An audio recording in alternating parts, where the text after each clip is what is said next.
I knew my sister would invent an emergency to make my parents cancel my birthday. It had become a rigid family pattern I could no longer ignore. When my mother called and said they were canceling my 21st birthday dinner because my sister needed them to pick out engagement drapes, I felt a familiar coldness settle in my chest. Then my father texted me to stop being selfish and be the strong one. So when they abandoned me for her again, I packed a single suitcase and left. I never went back.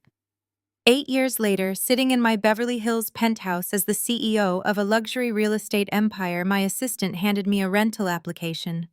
The desperate applicants were none other than my sister and her arrogant husband. They had no idea they were begging the sister they threw away. If you have ever been treated like an afterthought by your own family, stay with me. Let me know where you are watching from in the comments and subscribe if you believe success is the best revenge. I stood in the center of my cramped Atlanta apartment, staring at the pale yellow frosting on the cake box. The delivery driver had just left, and the smell of vanilla sugar filled the tiny space. I had paid $200 for this cake using weeks of accumulated waitressing tips. It was my 21st birthday.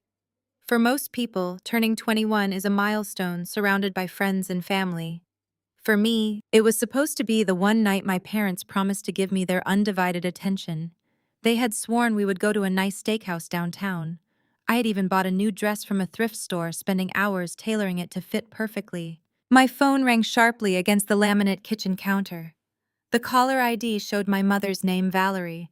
I answered with a tentative smile, assuming she was calling to confirm our reservation time. "Happy birthday to me," I said, trying to force a cheerful tone. Gabrielle listened to me closely. My mother began, her voice tight and rushed. "We are going to have to cancel dinner tonight. Jasmine is having a complete meltdown and we need to be here for her." The smile fell from my face. I looked down at the cake box, my hand gripping the edge of the counter. "Mom, it is my 21st birthday. We planned this dinner 2 months ago. You promised you would be here." "Do not use that tone with me," she snapped, her frustration instantly directed at me. "Jasmine is marrying into the Prescott family. Connor is a very important man from a very important family. They just got into a massive argument over the color of the silk drapes for their engagement party. Jasmine is hyperventilating in her bedroom. She needs her mother right now. You are single and working at a coffee shop. You can eat cake any day of the week." I closed my eyes, fighting the familiar sting of tears. A fight over drapes. My sister was having a tantrum over window treatments, and that was enough to cancel my milestone birthday. "Mom, she is 33 years old. She is throwing a fit over fabric. I am your daughter too. Why does her drama always outrank my existence?" "Because she is building a future we can be proud of," Valerie shot back, her words designed to cut deep. "She is securing a legacy. Connor comes from old money. We cannot afford to have Jasmine looking distressed in front of his family. You need to understand the bigger picture, Gabrielle. You always make everything about yourself. Put the cake in the fridge. We will buy you a nice dinner next month when things settle down." The line went dead. She had hung up on me. I stood in the silence of my apartment, the hum of the old refrigerator, the only sound. It was always like this. Growing up in our affluent neighborhood, my parents David and Valerie were obsessed with social status. They had climbed the ladder of Atlanta society and demanded their daughters reflect that prestige. Jasmine was their masterpiece. She was molded to be the perfect socialite, attending the right parties, wearing the right designer labels, and ultimately securing a wealthy white husband to cement the family's upward mobility. I was the opposite. I cared about coding real estate markets and building things from scratch. I wore comfortable clothes and preferred reading financial reports over attending country club mixers. To my parents, I was an embarrassment they preferred to keep hidden. When I asked for help paying for business classes, my father told me to take out loans. When Jasmine wanted a new Mercedes to impress Connor's friends, my father bought it in cash. My phone buzzed again. A text message from my father David. I stared at the screen, hoping for a sliver of sympathy, an apology, anything. The message read, "Be the strong one, Gabby. Jasmine is delicate and she needs our support right now. Do not be selfish today. We love you, but you have to grow up." Selfish. Delicate. The words echoed in my mind. Jasmine was not delicate. She was a master manipulator who knew exactly how to manufacture a crisis whenever the spotlight threatened to leave her for even a second. She could not handle the idea of my parents celebrating my 21st birthday, so she invented a panic attack over drapes. And my parents, entirely consumed by the illusion of their perfect high society daughter, fell for it every single time. I looked around my apartment. It was small, furnished with mismatched secondhand pieces, but it was mine. I had paid for every single item in this room by working double shifts. My parents had never once offered to help me with rent, claiming I needed to learn the harsh realities of the real world. Yet they were currently funding Jasmine's lavish engagement party down to the custom silk napkins. I realized in that exact moment that I would never win. There was no achievement grand enough, no milestone significant enough to make my parents look at me the way they looked at Jasmine. I was fighting a rigged game. I walked over to my phone preparing to turn it off when a loud, aggressive knock echoed through the thin door of my apartment. I frowned, wiping my eyes, and walked over to look through the peephole. Standing in the hallway was Connor, my sister's fiancé. He wore a tailored navy suit, looking completely out of place in my modest apartment building. I unlocked the door and opened it slowly. "What are you doing here?" I asked, keeping my voice flat. Connor pushed past me without an invitation, stepping into my living room. He looked around with open distaste, his eyes landing on the cheap sofa and the stack of real estate exam preparation books I had piled on the floor. He deliberately stepped on the edge of the top book with his leather loafer, leaving a faint scuff mark. "Jasmine accidentally shipped a package of engagement party invitations to your address," he said, his tone dripping with condescension. "She is too upset to deal with anything today, so your parents sent me to fetch them." I pointed to a small box sitting on the coffee table. "They arrived yesterday. Take them and please leave." Connor picked up the box, but he did not move toward the door. Instead, he noticed the cake box on the kitchen counter. He walked over, flipped open the cardboard lid, and inspected the pale yellow frosting. "21st birthday, huh?" he remarked, a cruel smirk playing on his lips. "Quite the lavish celebration you have going on here. Just you, a cheap cake, and a tiny apartment." "Tiny? It was supposed to be a family dinner," I said, crossing my arms. "Before your fiancé decided to have a manufactured breakdown over window treatments." Connor chuckled a low, arrogant sound. "Do not flatter yourself, Gabrielle. Jasmine is stressed because she is managing an event for my family. My family expects absolute perfection. We move in circles you can barely comprehend. Your parents understand this. They know that Jasmine's happiness and our wedding are the most critical investments they can make." He reached into his tailored jacket, pulled out his wallet, and extracted a crisp $20 bill. He tossed it onto the kitchen counter, letting it flutter down next to my birthday cake. "Here," he said. "Go buy yourself a new screen protector for that phone I saw on the floor. Or maybe treat yourself to a decent meal. Just do us all a favor and try not to stress Jasmine out this week. Your little tantrums and demands for attention are a really bad look for the Washington family." I stared at the $20 bill, then up at Connor's smug, entitled face. He stood there, completely comfortable, insulting me in my own home, confident that my parents would back him up if I dared to complain. He enjoyed asserting his dominance, reminding me of my place at the bottom of the family hierarchy. I did not yell. I did not cry. I calmly walked over to the counter, picked up the $20 bill, ripped it perfectly in half, and dropped the pieces into the trash can. "Get out of my apartment," I said, my voice dangerously quiet.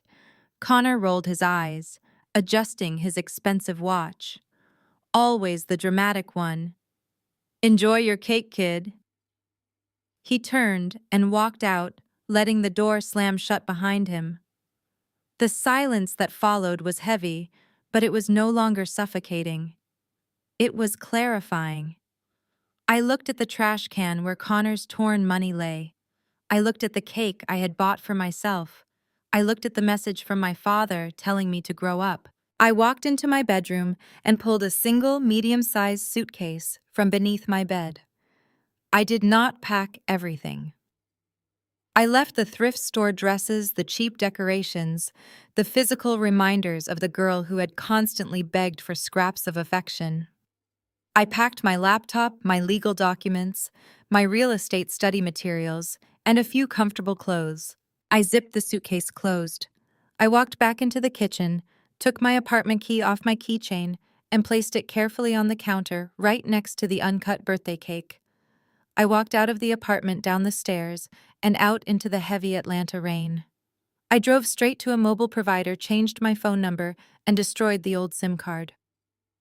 Sitting in the parking lot, I deleted every social media account I had ever created.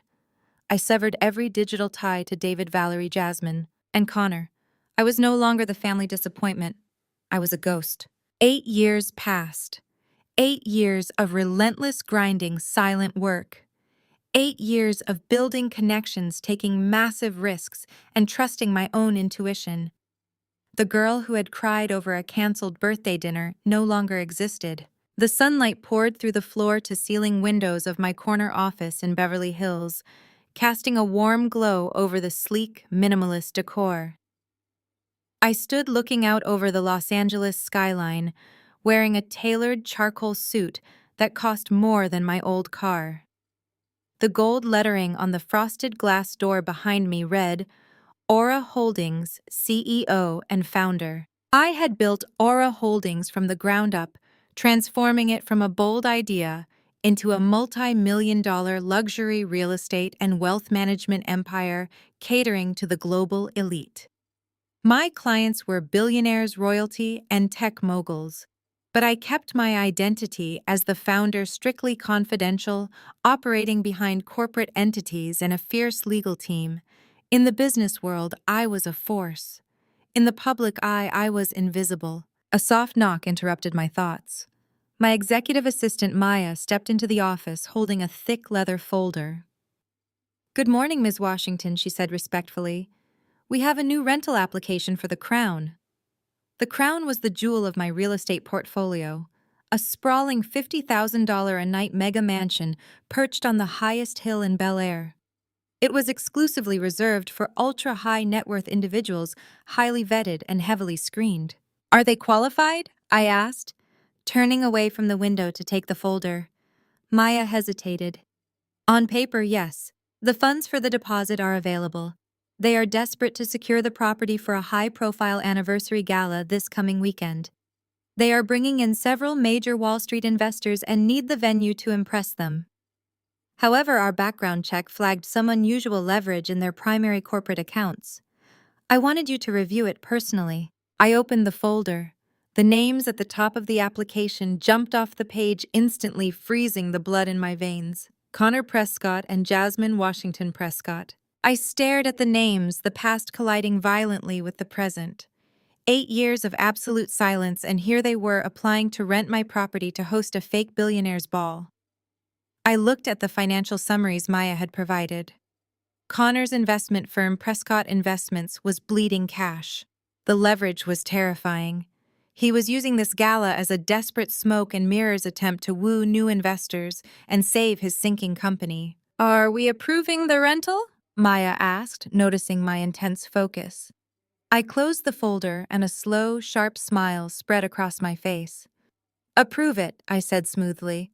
"Send them the contract, but add a special stipulation. Tell them the owner requires them to meet the estate manager in person for a venue walkthrough tomorrow morning. No exceptions." "Understood," Maya said, making a note on her tablet. "Shall I assign David or Sarah to handle the walkthrough?" Neither, I replied, walking over to my desk and pressing the intercom button. "I will be handling this walkthrough personally. Have wardrobe bring me a standard staff polo shirt and a name tag. It is time I checked in on our guests." 8 years ago, my mother called to cancel my 21st birthday dinner because my sister needed help picking out drapes for her engagement party. My sister was marrying a wealthy white investment broker, and my parents were desperate to secure their place in his high society world. My father texted me to stop being selfish, so I packed a single suitcase and walked out of their lives completely. They thought I would fail. They had no idea that almost a decade later, they would be standing in the lobby of my $50,000 a night Beverly Hills estate begging to rent it to save themselves from bankruptcy. And they had no idea they were talking to me. The heavy glass door of my office clicked shut, leaving me alone with the quiet hum of the air conditioning. I did not waste a single second.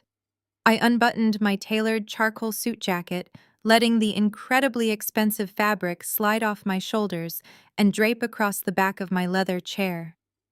My assistant Maya returned exactly 10 minutes later holding a simple folded black cotton polo shirt and a generic white lanyard with the word staff printed across the plastic badge. She handed them to me with a silent nod of understanding, knowing better than to ask questions about my methods.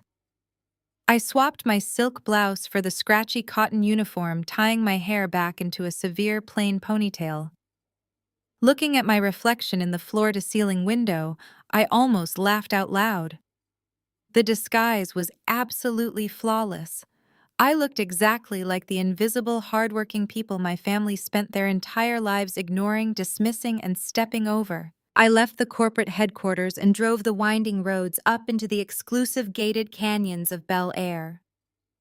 The crown sat at the very top of a private ridge completely hidden from the public eye by thick landscaping and aggressive security measures. Pulling through the service entrance, I parked my car and walked into the main house. The estate was a masterpiece of modern architecture spanning 30,000 square feet of imported Italian marble infinity pools that dropped off into the horizon and massive walls of seamless glass. It was a monument to absolute financial supremacy. I walked through the grand foyer, my basic rubber-soled shoes squeaking faintly against the polished stone floors. Outside, the massive wrought iron security gates remained firmly locked, standing 20 feet high between the street and the private driveway. I stood in the shade of the security booth, watching the high-definition monitors, waiting for my past to finally catch up with my present, right on schedule. A silver Bentley slowly climbed the steep incline of the private road. The engine purred quietly, but my trained eye immediately caught the subtle rental fleet barcode sticker still attached to the lower corner of the windshield. They were putting on a desperate show, living vastly beyond their means to maintain the illusion of generational wealth and corporate stability. The car came to a smooth rolling stop just outside the imposing gates. The passenger door opened first and Jasmine stepped out into the bright California sun. She looked exactly the same, only sharper, more desperate in her relentless pursuit of perfection. She wore an oversized designer sun hat and a beige silk dress that screamed aggressive new wealth attempting to look like old money. Her wrists were heavy with thick gold bangles that clinked loudly together as she reached up to adjust her oversized designer sunglasses. Connor emerged from the driver's side. A moment later, running a hand through his perfectly styled hair and adjusting the cuffs of his expensive but slightly worn suit jacket. Even from the security monitor, I could see the tight, rigid tension around his jaw. The crushing weight of his failing investment firm was clearly taking a massive toll on him, though he masked his panic behind a thick, familiar veneer of unearned white arrogance. "This place better be worth the ridiculous deposit," Connor complained loudly, his voice carrying clearly through the intercom system mounted on the stone pillar. "The investors need to feel like we own the world, Jasmine. If the lighting in the ballroom is bad, or the catering is subpar, the whole aesthetic is ruined, and we cannot afford to lose these backers. It is the crown." "Connor!" Jasmine snapped back, waving her manicured hand dismissively at the towering gates in front of her. "It is the most exclusive property in Los Angeles. Just let me do the talking with the staff when they come out. These people need to know we are not typical renters. They need to understand exactly who they are dealing with, so they treat us with the proper respect." I smiled, pressing the heavy metal button on the console to slowly open the pedestrian side gate. I stepped out from the cool shadow of the security booth, the bright morning sun illuminating my cheap black polo and the plastic staff badge dangling around my neck. I walked down the paved stone driveway, stopping precisely 3 feet away from them. I clasped my hands respectfully behind my back, adopting the perfect submissive posture of a highly trained service worker, ready to cater to the elite. Jasmine lowered her designer sunglasses, staring at me. The silence that fell over the driveway was absolute and suffocating. I watched her perfectly contoured face cycle through a fascinating series of rapid emotions. First, there was blank confusion as she tried to place my face. Then a sudden violent jolt of recognition widened her eyes as she processed the familiar features of the sister she had callously cast aside 8 years ago. For a split second, she actually looked terrified, perhaps wondering if I had somehow successfully infiltrated her elite high society world. But then her eyes traveled slowly down from my face to my cheap black collar and the generic staff lanyard resting against my chest. The fear vanished instantly from her eyes, replaced by a deep, vicious flood of relief and triumphant joy. She let out a sharp, breathless laugh, throwing her head back as a cruel smile stretched across her face. "Oh my God!" Jasmine gasped, clutching Connor's arm and pointing her finger directly at me. "Connor, look! Look who it is! I cannot believe this. 8 years missing. 8 years without a single phone call or text message to your family, and you are a glorified housemaid in Beverly Hills." She took a step closer, looking me up and down with an expression of pure, unfiltered disgust mixed with overwhelming satisfaction. She was absolutely drinking in the sight of my cheap uniform. Her desperate, toxic need to feel superior to me was finally being fed after almost a decade of total silence. "Mom is going to die of embarrassment when I tell her." Jasmine continued, her voice shrill with malicious excitement. "We thought you ran off to do something important with your little business ideas, but you are just fetching towels and opening gates for people like us. This is too perfect. I always knew you would end up at the very bottom, Gabrielle. You always lacked the discipline in the class to actually make something of yourself in the real world." Connor stepped up beside her, crossing his arms over his chest and looking at me with that same condescending smirk he wore the night he threw a torn $20 bill on my kitchen counter. He let out a low, mocking whistle, shaking his head in fake disbelief. "Well, well, well," Connor said, his tone dripping with fake pity and immense superiority. "The prodigal sister returns wearing a plastic name tag. Life comes at you fast, does it not, kid? I hope they at least pay you minimum wage to stand out here in the sun all day waiting on your betters." They stood there side by side, a pathetic monument to fake wealth and genuine cruelty, bathing in what they completely believed was my ultimate humiliation. They truly thought they had won. They thought the universe had finally put me in my proper place serving them while they lived out their high society fantasies on borrowed time. I let them enjoy the moment. I let them soak in their false superiority, absorbing every single venomous insult they threw at me without blinking or shifting my posture. My face remained a perfect, unreadable mask of polite customer service. I did not frown. I did not defend myself. I did not mention the billions of dollars resting in protected corporate accounts under my name, or the fact that my signature alone controlled their entire future. I just stood there, letting the quiet, massive power of my actual reality anchor me to the ground. They were standing on my property, begging to rent my house to save their dying company. They just did not know it yet. The trap was set perfectly, and they were sprinting right into it with smiles on their faces. I maintained an icy professional smile, looking directly into Jasmine's cruel, mocking eyes as I delivered my opening move. "Welcome to the crown," I said, my voice completely smooth and devoid of any emotion. "I am the estate manager. Do you have your deposit ready, or are you just here for a tour?" Connor let out a loud, sharp bark of laughter, stepping forward and placing a heavy, possessive hand on Jasmine's waist. He pulled her closer to him, leaning back on his heels as he looked me up and down. His eyes scanned the plain black cotton of my polo shirt, the plastic name tag, and my sensible shoes. The amusement on his face was thick and entirely genuine.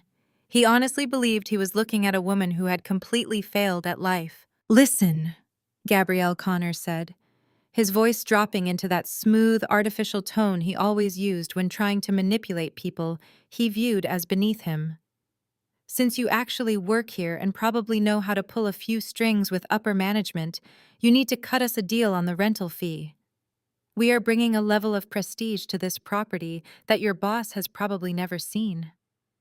My investors are billionaires, and this gala needs to be absolutely flawless. He took another step toward me, invading my personal space just enough to make his physical presence feel like a threat. If you make this event go smoothly without any of your usual dramatic incidents, I will personally slip you a cash tip at the end of the night. I am talking about a tip that will easily cover the rent for whatever tiny little apartment you are living in these days. Just do exactly what we tell you and do not mess this up. Our entire future is riding on this weekend, and I will not let a glorified housemaid ruin my business deals. I kept my face entirely blank, letting his empty promises and arrogant threats wash over me like water. I did not mention that the rental fee he was trying to negotiate down was barely enough to cover the daily maintenance costs of my landscaping team. I simply nodded my head once, maintaining my perfectly submissive posture. He wanted obedience, so I gave him obedience wrapped in absolute silence. He turned to Jasmine, looking incredibly pleased with himself, having successfully asserted his authority over the miserable failure of a sister. We brought several heavy bags of event samples and fabric swatches in the trunk of the car, Connor added, snapping his fingers at me as if I were a disobedient dog. Go get them right now and carry them up to the main reception hall. Jasmine needs to review the color palettes under the natural lighting of the ballroom. And we certainly are not going to carry our own luggage while you just stand there doing nothing. I walked past them without a single word of protest. The California heat beat down on my shoulders as I opened the trunk of their leased vehicle. Inside sat 4 massive canvas bags stuffed to the brim with heavy event materials. It was back-breaking work designed specifically to humiliate me. Connor wanted to watch me struggle. He wanted to assert his class dominance and explicitly treat me like the help right in front of his wife. He needed to feel large and powerful, because his actual reality was crumbling rapidly beneath his feet. I grabbed the thick handles of the first 2 bags, hauling them out of the trunk. The weight immediately strained my arms, digging into my palms, but I did not let out a single grunt of exertion. I carried the bags past Connor and Jasmine, walking up the sweeping marble staircase that led to the towering front doors of the Crown. They followed closely behind me, chatting loudly about their wealthy friends and the extravagant catering menu they had allegedly secured for the party. Every single step I took was a physical reminder of the power dynamic they were trying to enforce. They needed me to carry their burdens while they walked unencumbered.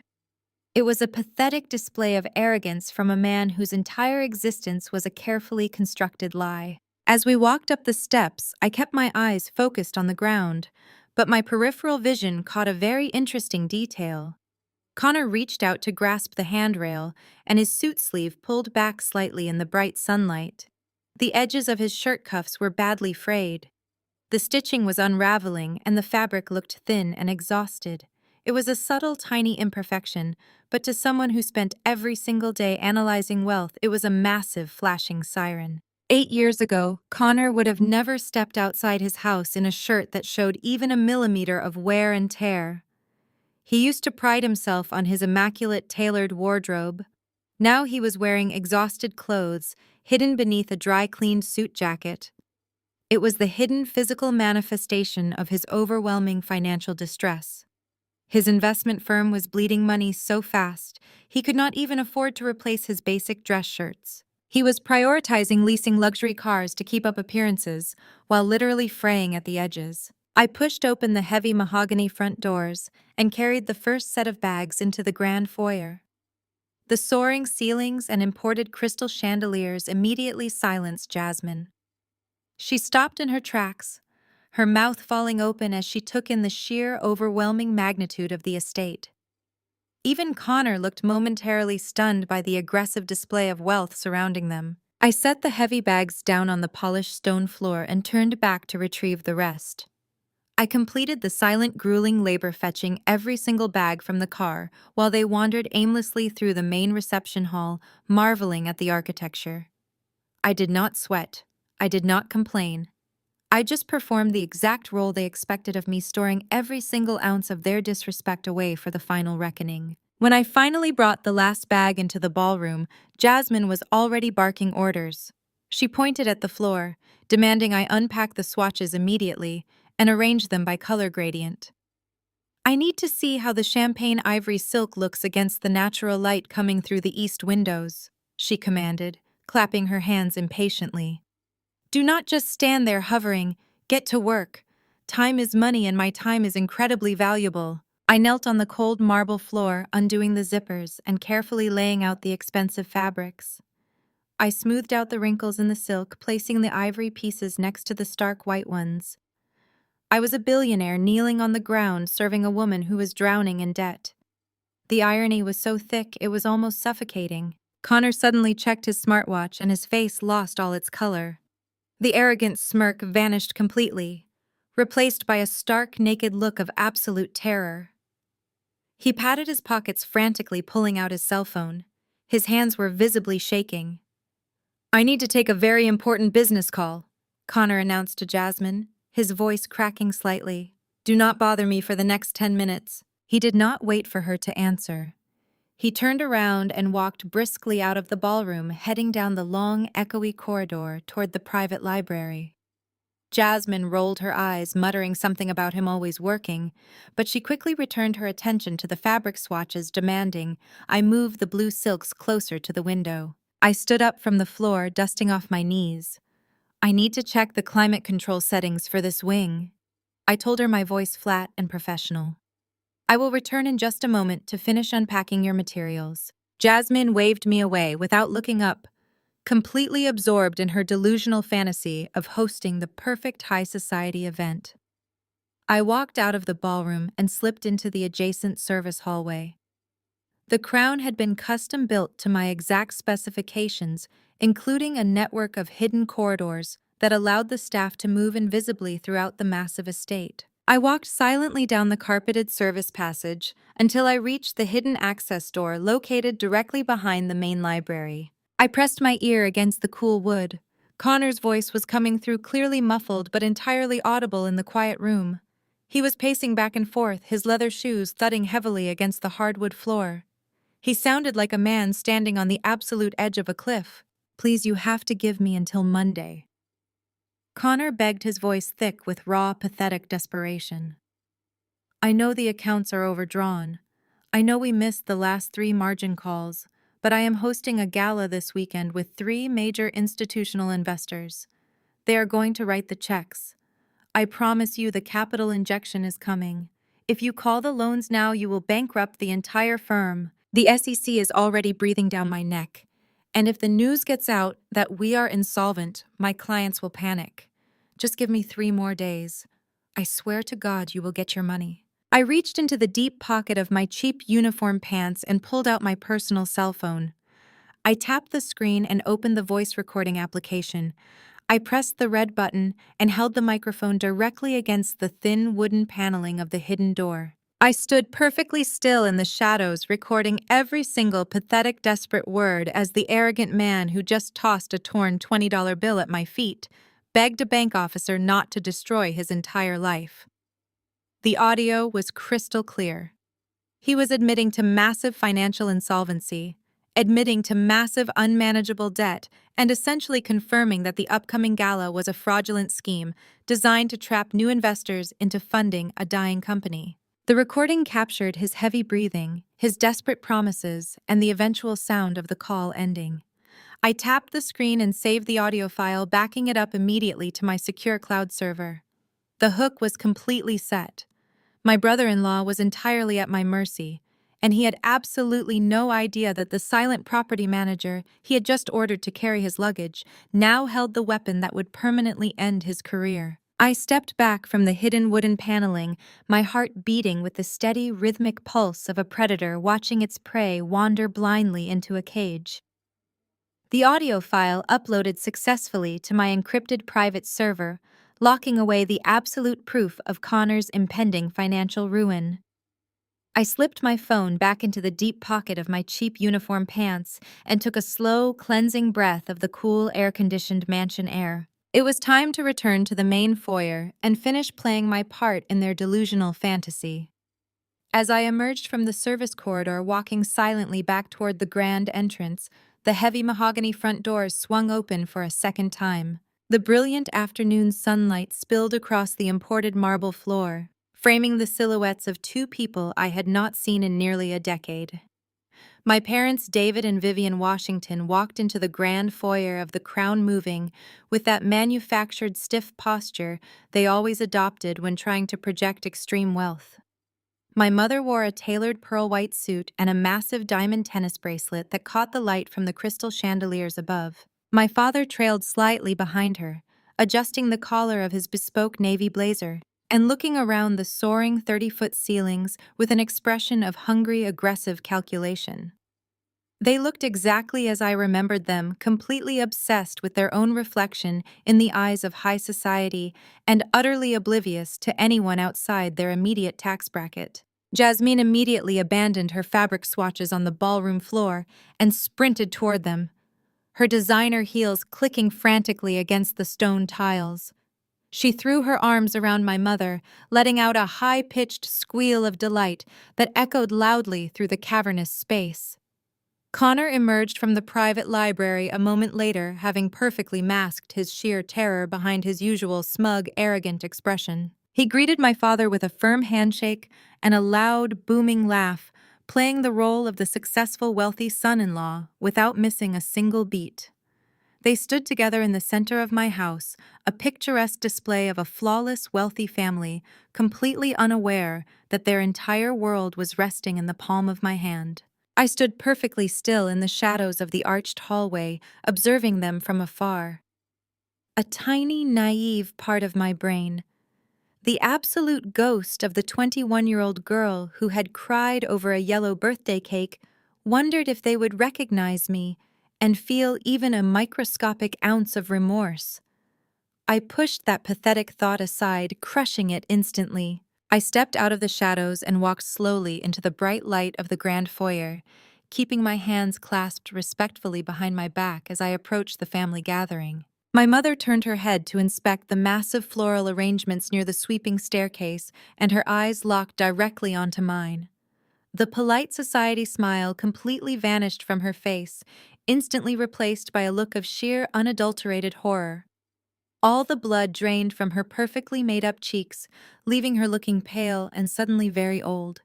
She did not gasp. She did not run toward me with tears of joy. She did not ask where I had been for the last 8 years, or if I was healthy and safe.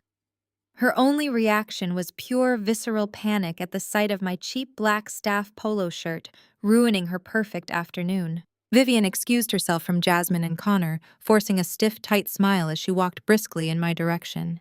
She did not stop when she reached me. Instead, her manicured hand shot out, and her fingers dug painfully into my upper arm. Her long acrylic nails bit through the thin cotton fabric of my uniform as she yanked me roughly out of the main foyer and dragged me behind a large decorative marble pillar, completely out of sight from her wealthy white son-in-law. "What in the world are you doing here?" Vivian hissed, her voice a venomous, frantic whisper. Her eyes darted nervously around the empty corridor, terrified that someone might see us standing together. "I work here," I replied, keeping my voice completely devoid of any emotion. "I am the estate manager for this property." My mother closed her eyes and let out a shaky, furious breath, pressing her fingers against her temples, as if my very existence was giving her a severe migraine. "You are going to absolutely ruin your sister's image," she spat, glaring at me with absolute contempt. "Connor's partners are attending this gala tomorrow night. His investors believe we come from massive generational wealth. They think we are an elite family with a flawless pedigree. If anyone finds out that my daughter is a glorified maid working for hourly wages in the very house we are renting, it will destroy everything Jasmine has built. You are going to make us look like absolute frauds, Gabrielle." She leaned closer to me, the heavy scent of her expensive floral perfume suffocating in the narrow space. "You are to stay in the hidden kitchen during the entire party. Do you understand me? You do not walk through the main hall. You do not serve drinks to the guests. You do not speak to anyone, and you absolutely do not let a single person in this building know that you are related to us. You are invisible to this family. You are simply the help." I stared at the woman who gave birth to me, completely unsurprised by her sheer cruelty. After 8 years of absolute silence, Her very first words to me were a desperate command to hide myself so I would not embarrass her in front of a man who was secretly bankrupt. It was so profoundly pathetic that I almost felt a brief, fleeting wave of pity for her. My father rounded this corner of the marble pillar. A moment later, his jaw set in a hard, rigid line. He looked me up and down, analyzing my basic uniform and my simple pulled-back hair with a look of extreme, profound disappointment. He did not offer a hug or a handshake. He did not even say my name or welcome me back. He simply reached into the breast pocket of his tailored jacket and pulled out a thick leather money clip. He peeled a crisp $100 bill from the stack and held it out toward me, his face an unreadable mask of cold, brutal authority. "Take this and go buy yourself a decent uniform?" David commanded, his voice low and vibrating with extreme annoyance. "You look completely unkempt. If you insist on working menial service jobs, you could at least have the decency to look presentable while doing it. Fix your collar and stay entirely out of sight until the event is completely over. We will not have you jeopardizing this weekend because you failed to make something out of your life." He thrust the green bill closer to my chest, expecting me to eagerly take his charity, just like I used to beg for his approval when I was younger. I looked at the money, and then I looked directly into my father's eyes. The silence stretched between us, thick and heavy, and completely unbroken. I did not raise my hand. I did not flinch. I did not break eye contact. I let the $100 bill hang in the empty space between us, utterly ignored and entirely rejected. After several long, agonizing seconds, my father slowly lowered his hand, realizing I was not going to take his money. A flicker of genuine confusion crossed his face, replaced quickly by deep defensive anger. He was not used to being quietly defied. I kept my posture perfectly straight, my hands remaining clasped behind my back. I offered them the exact same icy professional smile I gave to every single tenant who walked through my front doors. "Enjoy the venue," I said, my voice echoing softly against the cold marble walls. "The contract is strictly enforced." I did not wait for their response. I turned my back on my parents and walked away down the long service corridor, leaving them standing alone in the shadows of my $50,000 a night mansion. They thought they had just put a peasant back in her proper place. They had absolutely no idea they had just sealed their own spectacular demise. I walked back into the hidden security control room of the Crown and watched the high-definition monitors as my parents stepped out of the grand foyer. They walked down the sweeping driveway to meet Jasmine and Connor, who were already waiting by their leased silver Bentley. The four of them stood together in the bright California sun, chatting animatedly about the upcoming gala. They looked so perfectly polished, so utterly convinced of their own superiority. My mother adjusted Jasmine's designer collar, smiling with genuine warmth, while my father clapped Connor on the back, projecting the image of a proud, successful patriarch.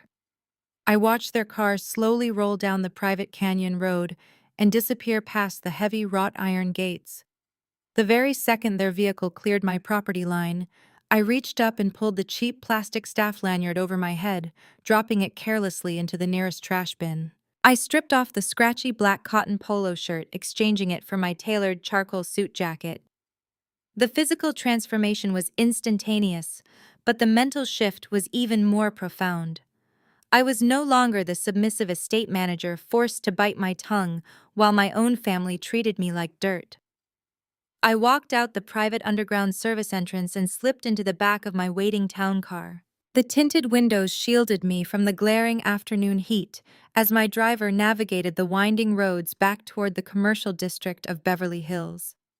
The entire ride was spent in absolute calculating silence. My mind was racing, processing every single detail of the morning, from Connor's frayed shirt cuffs to the terrified phone call I had recorded in the hidden hallway. My family had tied their entire social identity to a man who was drowning, and it was time to find out exactly how deep the water was. The private elevator doors slid open on the top floor of the Aura Holdings corporate headquarters.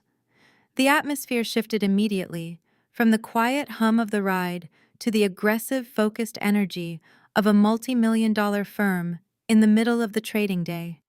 I walked past the reception desk, ignoring the stunned look on my assistant's face when she saw me returning so early from a routine property inspection. I strode directly into my corner office and pressed the intercom button on my massive glass desk.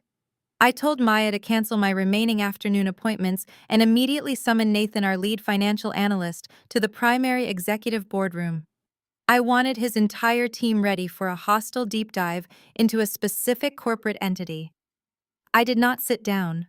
I walked straight to the boardroom at the end of the hall where the air conditioning was turned down low to keep everyone sharp and alert. Nathan hurried into the room, less than 2 minutes later, carrying a digital tablet and looking mildly panicked by the sudden emergency summons.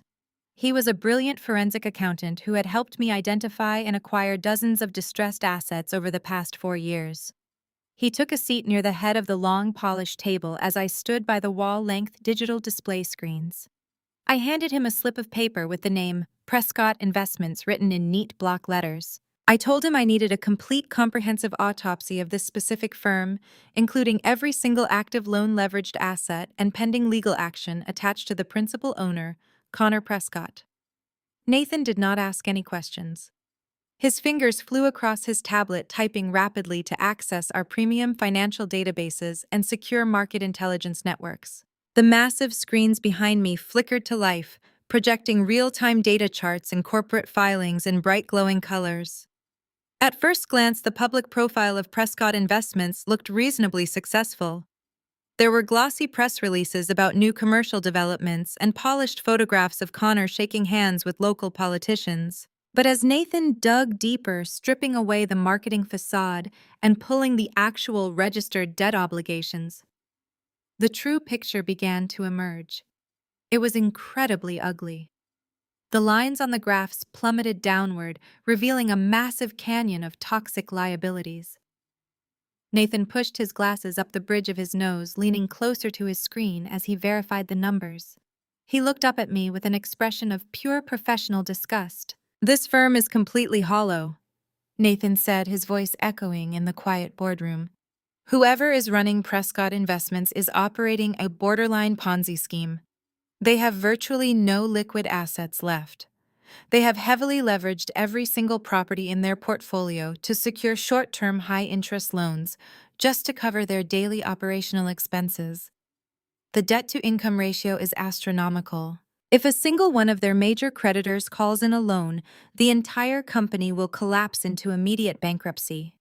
The numbers simply do not add up to anything resembling a viable business model. This man is running on fumes and borrowed time, relying entirely on deceptive accounting practices to keep the doors open." I walked closer to the screen, studying the columns of red numbers that spelled out Connor's impending doom.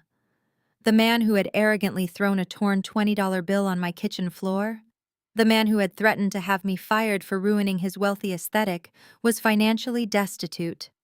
My parents were worshipping a total fraud.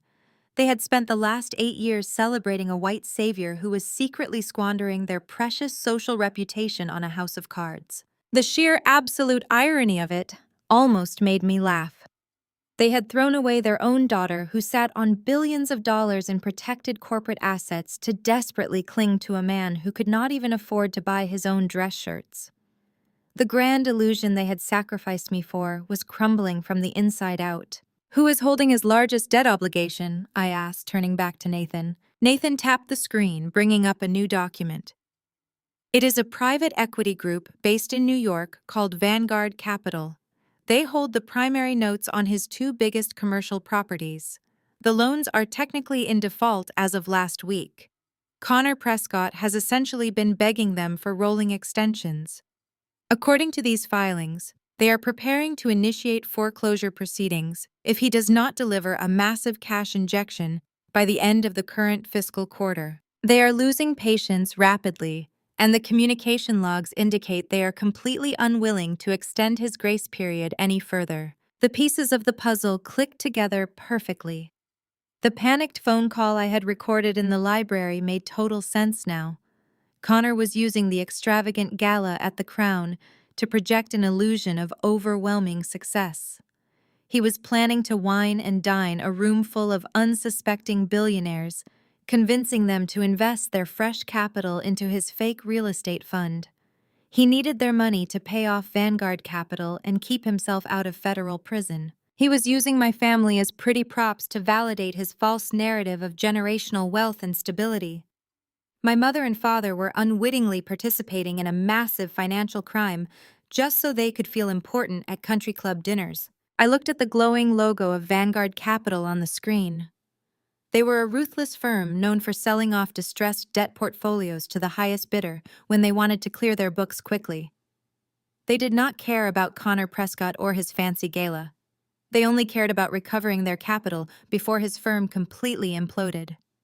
If an anonymous buyer approached them with a premium cash offer, to assume the risk they would sign over the debt without a second thought. I stepped away from the screen and placed my hands flat on the polished boardroom table, leaning toward Nathan. The anger that had been simmering inside me for 8 long years finally found its perfect surgical outlet.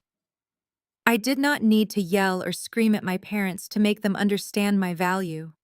I did not need to ruin my sister's engagement party by throwing a petty tantrum. I was going to dismantle their entire false reality brick by brick using the exact same financial weapons they worshipped. "Contact Vanguard Capital immediately," I said, my voice dropping into a deadly calm tone that made Nathan sit up perfectly straight. "Offer them a premium to buy out the entire Prescott Investments debt portfolio today. Pay whatever aggressive markup they demand to secure the paper, but get those loan documents assigned to Aura Holdings. I want to own every single dollar that Connor Prescott owes. I want Aura Holdings to be his sole corporate creditor by Friday night, right before his little party begins. Let us see exactly how rich he really is when the bill comes due." The morning before the gala arrived with a chaotic flurry of delivery trucks and catering vans, winding their way up the steep, private canyon road to the Crown. I stood in the center of the grand ballroom, holding a digital tablet to coordinate the massive influx of vendors, florists, and sound engineers.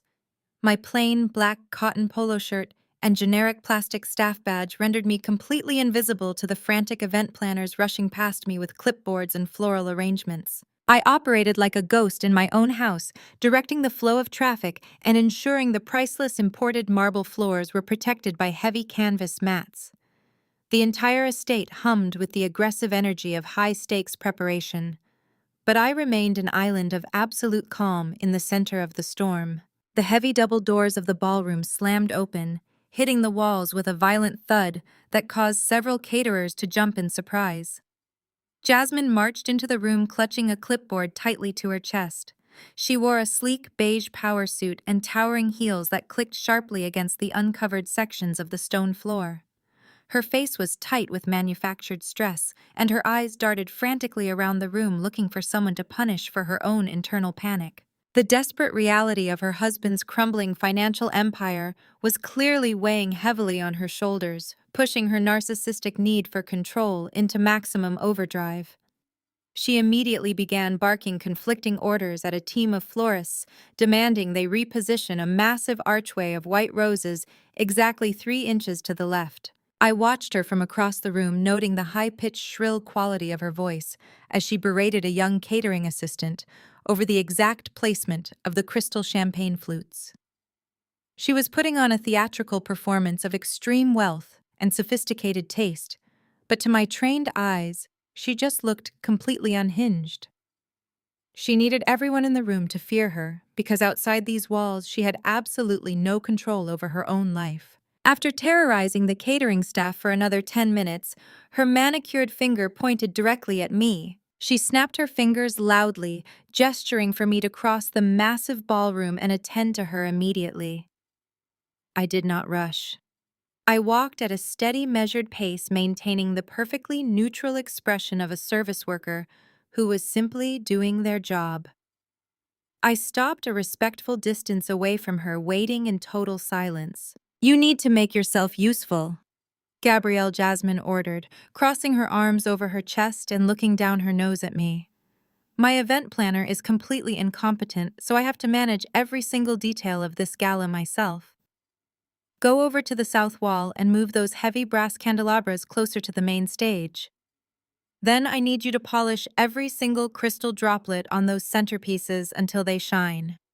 I will not tolerate any dust or fingerprints when my guests arrive tonight. I simply nodded, offering no verbal response or confirmation. I walked over to the south wall and began moving the heavy brass fixtures exactly as she demanded. My physical compliance only seemed to enrage her further. She wanted me to fight back. She wanted me to complain or show signs of exhaustion so she could assert her dominance and report my bad behavior to my supposed boss.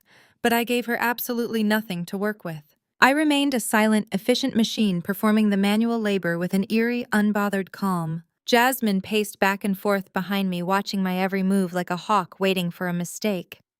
When moving the candelabras failed to break my spirit, she escalated her tactics. She walked over to a staging table holding several large velvet boxes filled with decorative luxury props for the VIP dining tables.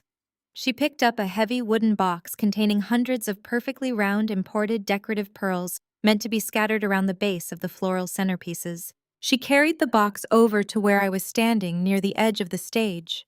She looked at me, her eyes narrowed with a toxic mix of jealousy and deep-seated cruelty. She tilted the wooden box, slightly shifting the weight of the smooth pearls inside. You know, Gabrielle, you really should be on your knees thanking me for choosing this specific venue for our event. Jasmine sneered, her voice dripping with venomous condescension. I am bringing a level of elite business to your employer that this place has probably never seen. My husband is inviting billionaires tonight, men who control Wall Street. You should be extremely grateful I am bringing this kind of money to your boss. Maybe if you do a good enough job tonight, they will actually promote you to something slightly less pathetic than estate manager. She did not wait for a response. She looked me dead in the eyes and deliberately turned her wrists, flipping the heavy wooden box completely upside down. Hundreds of imported decorative pearls spilled out in a chaotic, rushing waterfall of white and ivory. They hit the hard marble floor with a loud, cascading clatter that echoed sharply across the massive ballroom. The smooth, round beads bounced and scattered in every single direction, rolling under tables, hiding behind floral arrangements, and spreading out across a massive section of the pristine stone floor. Several vendors nearby stopped what they were doing, staring in shock at the blatant, intentional mess. Jasmine did not care who was watching. She stood tall, smoothing down the front of her expensive suit, with a look of profound, victorious satisfaction on her face. Oops, Jasmine said, her voice completely devoid of any actual apology. My hand slipped. You better get down on your knees and pick up every single one of those pearls right now, Gabrielle. I want them cleaned and placed back in the box before the lighting crew arrives in 20 minutes. Get to work. She stared at me, expecting me to immediately drop to the floor and scramble around at her feet like a desperate servant. She wanted the physical, visual confirmation of my complete submission. She wanted to watch me crawl on the ground while she stood above me. I did not move a single muscle. I looked down at the scattered pearls resting against the white marble, and then I looked back up at her perfectly contoured face. The heavy silence in the ballroom stretched out, suffocating and tense. I reached into the deep pocket of my black uniform pants and pulled out my digital management tablet. I tapped the glowing screen, waking up the device, and calmly opened the billing software for her specific event profile. My fingers moved quickly across the glass surface, typing in a new line item code. I did not look angry or upset. I was completely detached, operating with the cold, ruthless efficiency of a machine. I am not picking those up, I said, my voice echoing clearly and calmly through the quiet space. Intentional property disruption and deliberate creation of a slip hazard on a marble surface. I am adding a $5,000 penalty fee directly to your final invoice payable before the event begins. Jasmine let out a loud, dramatic gasp of pure outrage, her mouth falling open in sheer disbelief at my blatant defiance. You cannot do that, she shrieked, her voice echoing off the high ceilings. You are just a maid. I will have you fired for this. I locked the screen of my tablet and slid it back into my pocket, looking her straight in the eyes with a slow, chilling smile. The fee has already been applied, I whispered, stepping carefully over the scattered pearls and walking away. Please watch your step on the way out. I left Jasmine standing in the middle of the ballroom, surrounded by the scattered white pearls. The sound of her frantic, furious breathing faded as I walked down the long corridor toward the east wing of the estate. My cheap black uniform shoes made no sound on the thick imported carpets. I stepped into the primary management office and closed the heavy oak door behind me, sealing out the chaotic noise of the event preparation. The room was completely dark except for the cool blue glow of 36 high-definition security monitors covering the entire wall. I stood in the quiet room, watching the digital feeds track every single movement inside my house. On monitor 4, I could see Jasmine frantically texting on her phone, her face twisted into a mask of pure vindictive rage. She was pacing back and forth, kicking the pearls out of her way with her sharp designer heels. She was preparing to launch a massive retaliation. She needed to regain control of the situation and reassert her dominance over the sister she considered to be nothing more than common trash. I did not have to wait very long for her reinforcements to arrive. Approximately 2 hours later, the heavy iron gates at the bottom of the private canyon road buzzed open. A sleek, black luxury sedan rolled up the sweeping driveway and stopped directly in front of the main entrance. I watched the high-resolution feed on monitor 7 as the heavy mahogany front doors swung open. Connor and my father David walked into the grand foyer. They were deep in conversation, looking incredibly self-important and arrogant as they surveyed the opulent surroundings. Connor was sweating slightly, his face pale beneath his expensive haircut. The crushing weight of his impending financial ruin was clearly taking a massive physical toll on him, but he forced his shoulders back, trying to project the image of a master of the universe. My father walked beside him, nodding deferentially, completely captivated by the false aura of white old money that Connor projected so desperately. The moment Jasmine saw them enter the foyer, she immediately shifted her entire demeanor. The furious, aggressive tyrant I had just encountered in the ballroom vanished completely. In her place stood a fragile, delicate victim who desperately needed to be rescued by the powerful men in her life. She practically sprinted across the marble floor, throwing herself into Connor's arms with a loud, dramatic gasp. I turned up the audio feed in the control room, listening to the crisp, clear transmission from the hidden microphones. Jasmine buried her face in Connor's suit jacket, letting out a series of forced, breathless sobs. "She is completely out of control!" Connor Jasmine cried, her voice trembling with manufactured distress. "Gabrielle is trying to ruin everything." I simply asked her to help me arrange the centerpieces for the tables, and she completely snapped. She started swearing at me using the most disgusting language. She threw a box of decorative pearls directly at my feet and told me she hoped the entire gala was a miserable failure. "She is deliberately trying to sabotage your investor dinner just because she is jealous of our success. You have to do something about her before my guests arrive tonight." The lie was so flawlessly constructed and delivered with such absolute conviction that it was almost impressive to witness. She knew exactly which buttons to push to ignite Connor's fragile, aggressive ego. Connor's face immediately flushed a deep dark red. The veins in his neck bulged against his tight silk collar. His extreme financial panic instantly morphed into explosive, violent anger, looking for an easy target. My father stepped forward, his expression darkening with deep, familiar disappointment. "I told your mother it was a massive mistake to let her stay here during the event setup," David said, his voice thick with disgust. "She has always been a bitter, negative influence. She cannot stand to see you thriving, Jasmine. We need to put an end to this insolence right now before she damages your husband's reputation with the catering staff." They marched down the hallway together, a united front of toxic entitlement coming to punish the disobedient help. I watched them approach the management office on the monitors. I did not hide. I picked up my digital tablet, smoothed down the front of my cheap black cotton polo shirt, and walked out of the office to meet them head-on. I stepped into the wide sunlit corridor just as they rounded the corner. Connor did not hesitate for a single second.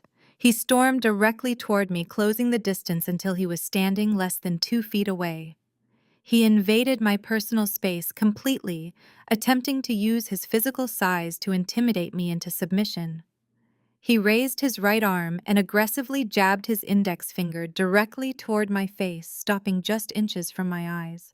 "What the hell is your problem?" Connor barked, his voice echoing harshly against the stone walls. "My wife asked you to do a simple manual task, and you threw a tantrum like a spoiled child.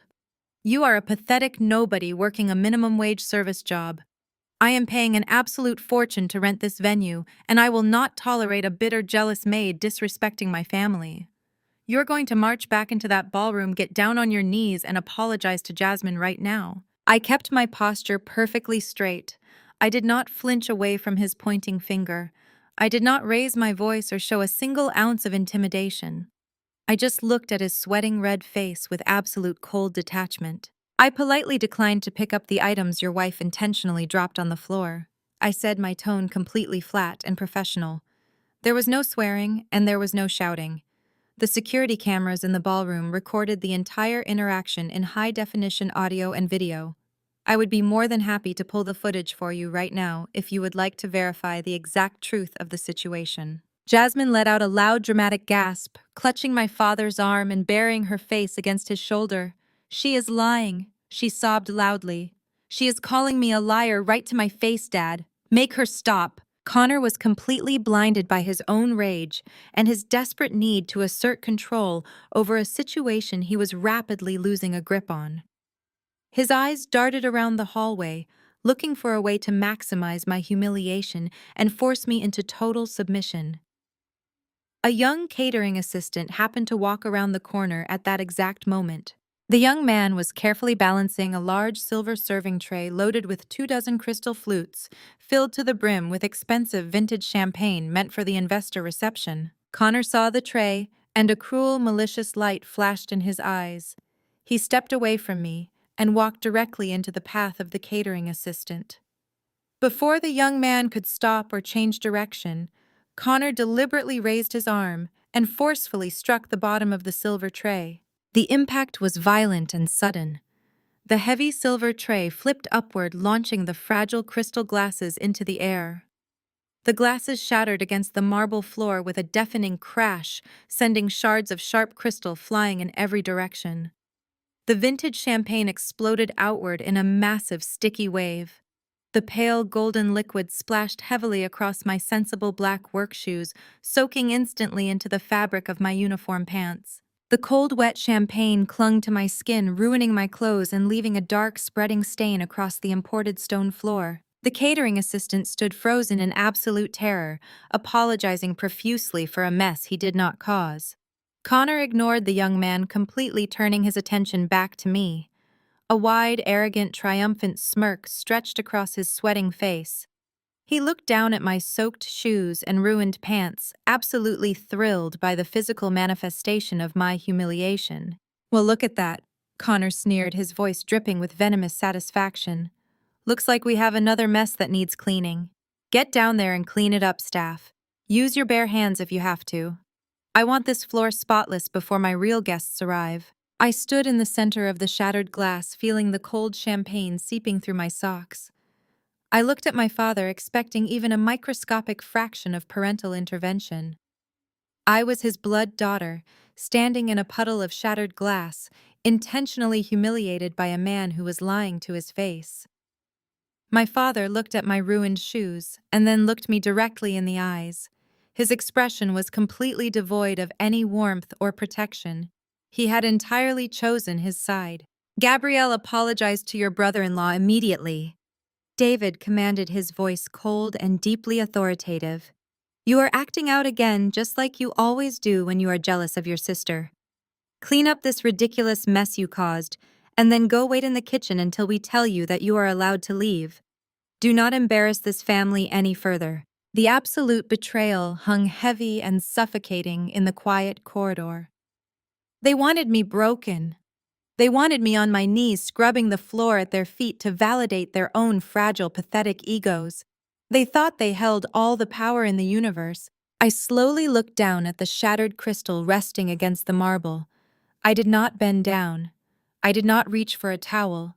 I did not shed a single tear. I looked back up at Connor's smug face and my father's disappointed scowl. I raised my right hand into the empty air between us. I positioned my thumb against my middle finger, and I snapped my fingers together, producing a single sharp, echoing crack that sliced through the silence of the hallway. The response was absolutely instantaneous. 6 massive, heavily armed security guards dressed in immaculate black tailored suits instantly materialized from the hidden alcoves and shadows of the corridor. They moved with terrifying, silent military precision, stepping forward in perfect synchronization. Within 3 seconds, they had formed a tight, impenetrable circle, completely surrounding Connor and my father, cutting off all possible routes of escape and trapping them in the center of the shattered glass. The sudden appearance of the security team completely paralyzed the hallway. My father and Connor stood frozen in the center of the shattered glass and spilled champagne, their previous arrogance instantly evaporating. The 6 men forming the barricade around them were not typical private guards. They were highly trained security professionals recruited directly from elite military backgrounds. They wore immaculately tailored black suits with discreet earpieces, and their faces were entirely devoid of any emotion. They did not aggressively grab Connor or my father, but their sheer physical presence and synchronized movement communicated an absolute undeniable threat. The air in the corridor grew incredibly thick and suffocating. I stood just outside the circle looking at the 2 men who had spent my entire life trying to make me feel small. My cheap uniform pants were soaked with cold vintage champagne, and shards of crystal rested near the toes of my sensible work shoes, but I had never felt more powerful. The dynamic in the room had fundamentally shifted, flipping completely upside down in the span of 3 seconds.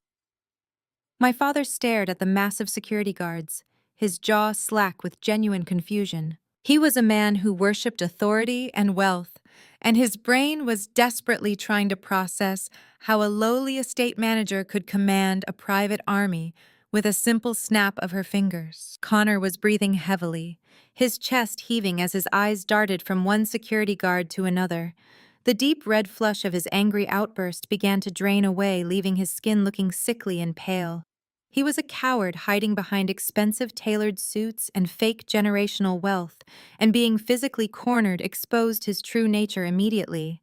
He tried to puff out his chest and stand taller, attempting to regain the illusion of control, but his hands were trembling slightly at his sides.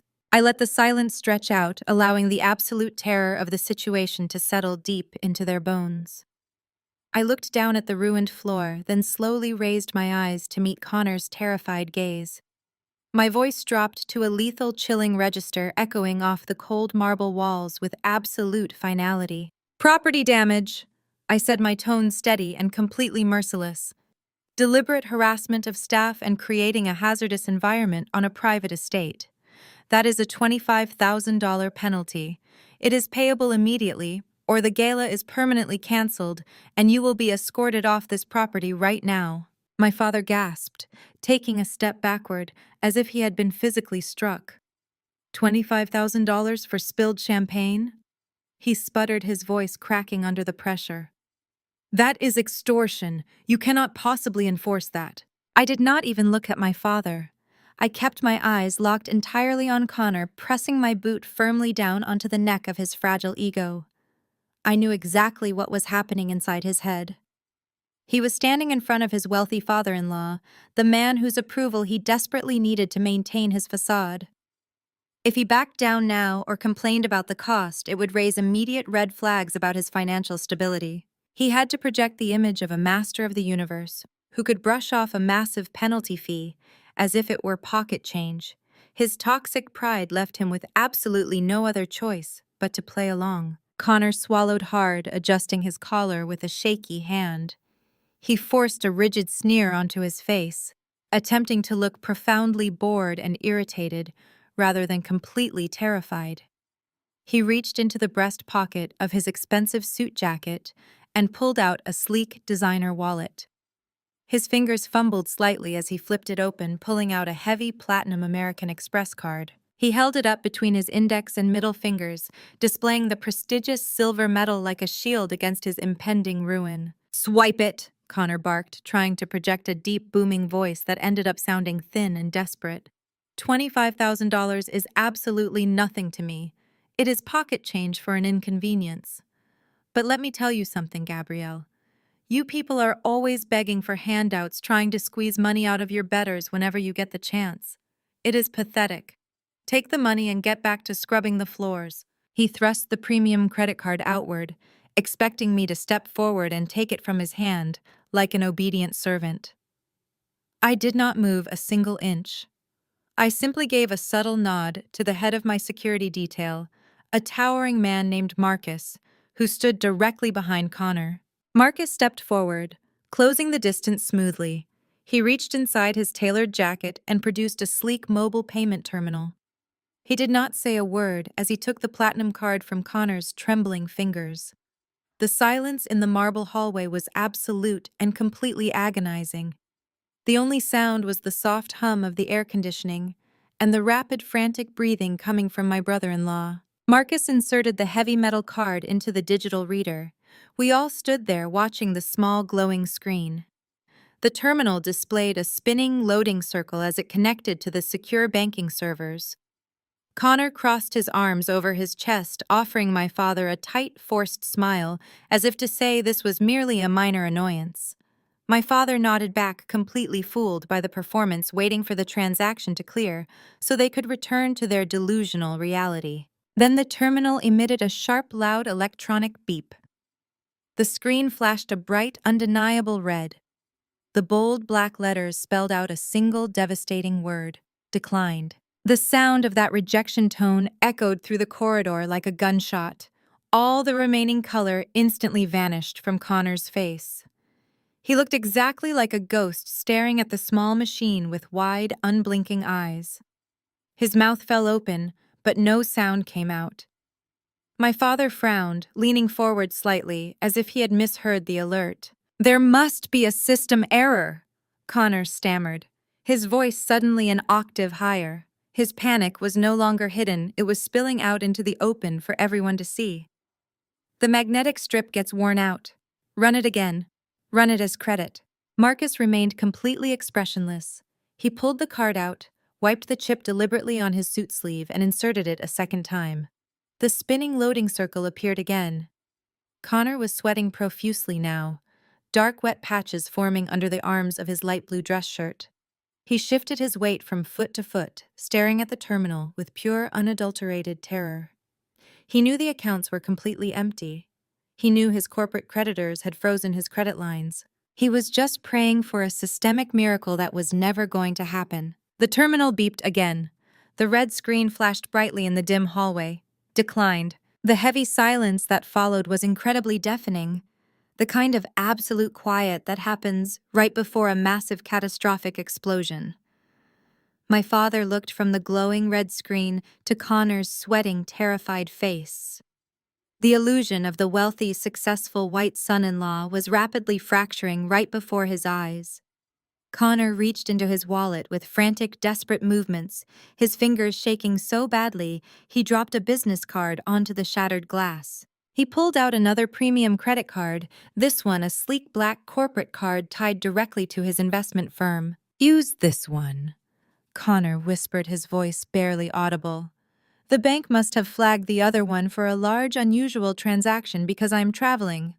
Just swipe the corporate card. It has no limit." Marcus took the black card and inserted it into the machine. The wait this time felt like a lifetime. I watched Connor completely unravel in real time.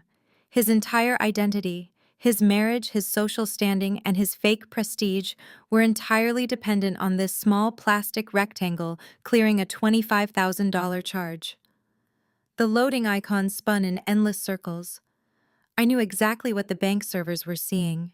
They were seeing the massive debt portfolio that my company Aura Holdings had just acquired.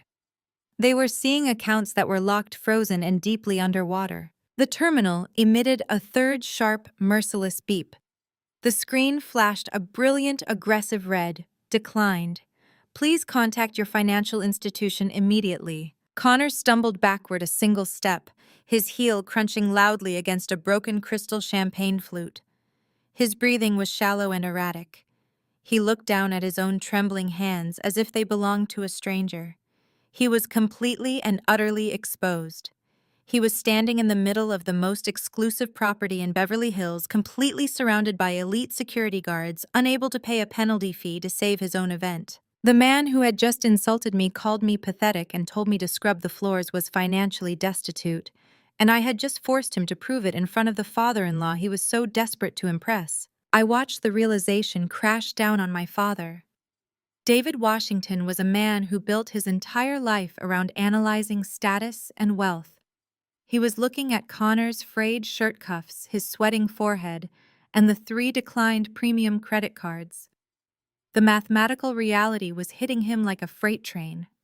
The golden ticket he thought he had secured for his favorite daughter was actually a sinking ship made of toxic debt. The silence in the corridor dragged on heavy and absolute, wrapping around Connor like a burial shroud as the trap I set snapped firmly shut. I stepped slightly forward, breaking the paralyzing stillness of the corridor. My champagne-soaked shoes squished softly against the marble, but the sound only amplified my total authority over the situation. I did not mock him. I did not laugh or throw his terrible insults back in his face. The cold, hard reality of the declined transactions was doing all the violent work for me. Connor was staring at the floor, unable to meet my eyes or my father's eyes. His chest rose and fell in rapid, shallow, completely panicked breaths. He looked like a man who was about to collapse under the crushing weight of his own massive lies. I asked if there was another payment method he would like to attempt, Mr. Prescott. My voice dripping with absolute polite professionalism. Perhaps a wire transfer from your primary investment accounts or a certified cashier's check. The deadline for the penalty fee is immediate, and our security protocol requires strict adherence to the contract terms before any further event preparation can continue on this estate. He had absolutely nothing left to say. His wallet was open and completely useless in his hands. His arrogant facade had been entirely stripped away, leaving only a terrified broke man drowning in debt. The stage was perfectly set for the final act of this miserable tragedy. Connor stared at the glowing red screen as if it were a venomous snake preparing to strike. His mouth opened and closed several times, but no actual words managed to escape his throat. He looked down at the black corporate card in the security commander's hand, and then back up at my face, his eyes wide with a frantic, trapped animal panic. The heavy breathing coming from his chest was the only sound in the quiet hallway for several long, agonizing seconds. He was desperately searching for an escape route that simply did not exist. There must be a massive banking error, Connor finally stammered, his voice cracking terribly in the cold marble corridor. My financial team is doing a complete comprehensive audit of our international accounts today. They must have temporarily frozen the outgoing vendor lines to prevent security breaches while they migrate the primary servers. It is just a standard corporate security measure for high net worth accounts. The lie was so incredibly flimsy and pathetic that it actually made the air in the corridor feel heavier. Nobody in the room believed a single word he was saying. My father took a slow, deliberate step backward, putting physical distance between himself and his golden son-in-law.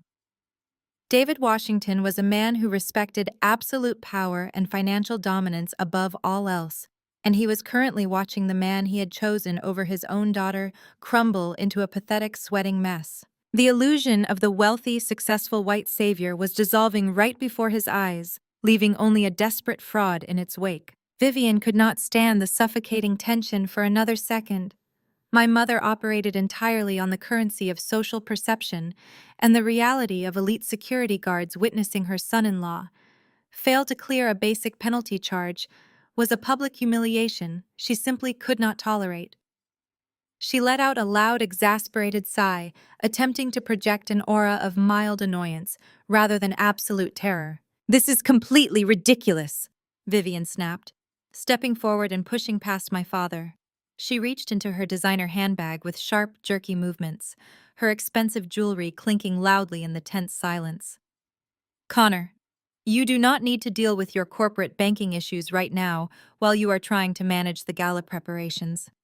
I will handle this minor inconvenience so we can all move past this incredibly tasteless display of staff insubordination." She pulled out her own heavy metal credit card and practically shoved it into the security commander's waiting hand. Her eyes locked onto mine, and the sheer volume of venom and hatred burning in her gaze was absolutely staggering. She was looking at me not as a daughter who had just been assaulted with shattered glass and champagne, but as a bitter enemy who was actively destroying her carefully constructed high society fantasy. "You are a deeply vindictive and miserable girl," Vivian hissed, her voice dropping into a low, dangerous whisper meant only for my ears. "You have spent your entire life being jealous of your sister, and now you are resorting to cheap extortion to try and make her husband look foolish in front of the estate staff. You are going to process this payment, and then you are going to disappear into the hidden kitchen for the rest of the weekend. I will not allow your toxic jealousy to ruin the most important night of Jasmine's entire life." I did not blink. I did not offer a single word of defense or explanation. I just watched the security commander insert her card into the mobile terminal, the machine word quietly processing the transaction. My mother was literally paying me $25,000 of her own money to protect the fragile ego of a man who was actively scamming her family. The layers of dramatic irony were so rich and deeply satisfying, I could practically taste them on my tongue. The terminal emitted a soft, pleasant chime indicating the transaction had been successfully approved. The security commander printed the small paper receipt and handed it to my mother along with her card. The immediate threat of canceling the gala was temporarily lifted, but the psychological damage to their family dynamic was completely irreversible. Connor let out a long, shaky breath of relief, running a hand over his sweating forehead, but he still refused to look my father in the eye. Jasmine had remained unusually quiet during the entire credit card debacle, standing near the wall with her arms crossed tightly over her chest. The realization that her husband just had 3 separate premium cards declined in front of her parents was clearly fracturing her perfect delusional reality. But instead of directing her anger at the man who was lying to her about their finances, she did what she always did. She directed all of her explosive, toxic rage entirely at me. She stormed across the shattered glass, ignoring the loud crunching sounds beneath her designer heels. Her face was contorted with a vicious, ugly fury that stripped away every single ounce of her manufactured high society elegance. She was practically shaking with the desperate need to put me back in my place and restore her own sense of superiority. "You think you are so smart?" Gabrielle Jasmine screamed, her voice echoing shrilly down the long marble corridor and piercing my ears. "You think just because you wear a cheap plastic name tag and have a few security guards following you around that you actually have some kind of real power over us? You are absolutely nothing. You are a pathetic loser who ran away from her own family because you could not handle the fact that you are a complete and total failure." She pointed a trembling, manicured finger directly at my face, taking another aggressive step forward until she was standing right at the edge of the champagne puddle. "You wanted to humiliate us and extort money from my mother just to make yourself feel important, but you just made the biggest mistake of your miserable, pathetic life. My husband is a highly respected investment broker, and we know exactly who actually owns this massive property. We have direct connections at the very top of the luxury real estate market." I maintained my perfectly calm, professional posture, keeping my hands clasped loosely behind my back. I tilted my head slightly, inviting her to continue digging her own spectacular grave. The security guards remained perfectly still, watching her unhinged outburst without shifting their stance. "I am personally calling the owner of Aura Holdings tomorrow morning." Jasmine threatened, her voice shaking with absolute, uncontrolled rage. "Connor has direct contacts in the commercial real estate sector, and we know the owner goes by the initials GWW. I am going to call him and tell him exactly how his rogue estate manager is treating elite, high-paying clients. I am going to tell him that you are extorting thousands of dollars from wealthy guests and setting up violent security ambushes in the hallways just to feed your own bitter ego." She was practically vibrating with malicious excitement, completely convinced that she had just discovered the ultimate weapon to destroy me permanently. "GW is going to fire you on the spot," Gabrielle Jasmine sneered, a cruel, triumphant smile twisting her lips and showing her perfectly white teeth. And Connor is going to use his powerful industry connections to make sure you are permanently blacklisted from working in luxury property management ever again. You will not even be able to get a job cleaning toilets in this city. You are going to be living on the streets by the time we are finished with you. She stood there breathing heavily, waiting for me to beg for mercy or show some pathetic sign of fear. My father watched me closely, perhaps expecting me to finally break under the immense pressure of losing my supposedly menial job. Connor tried to puff his chest out again, attempting to ride the massive wave of his wife's aggressive threats to restore his own shattered dignity and pretend he was still in control. The silence stretched out warm and heavy in the damaged corridor. The smell of vintage champagne hung thickly in the air, mixing with the scent of my mother's expensive floral perfume. I slowly lowered my gaze to the floor, looking at the dark, spreading puddle of alcohol that had completely ruined my black work shoes. I slowly bent my knees, crouching down in the center of the mess, while my family watched my every move. My mother let out a small scoff of satisfaction, completely assuming I was finally submitting to their authority and preparing to clean the floor like a proper terrified servant. Instead, I simply reached down and casually wiped a single stray drop of champagne off the toe of my leather shoe using my thumb. I stood back up to my full height, smoothing out the creases in my cheap uniform pants. My face was entirely relaxed, completely devoid of the terror or submission they so desperately craved from me. I looked Jasmine dead in the eyes, holding her furious, hateful gaze with a cold, absolute certainty that made her cruel smile falter for just a fraction of a second. I let a slow, chilling smile spread across my own face, fully embracing the sheer, beautiful power of the trap they had just locked themselves inside. I highly recommend you make that exact call, I said, my voice perfectly smooth and echoing with undeniable lethal authority.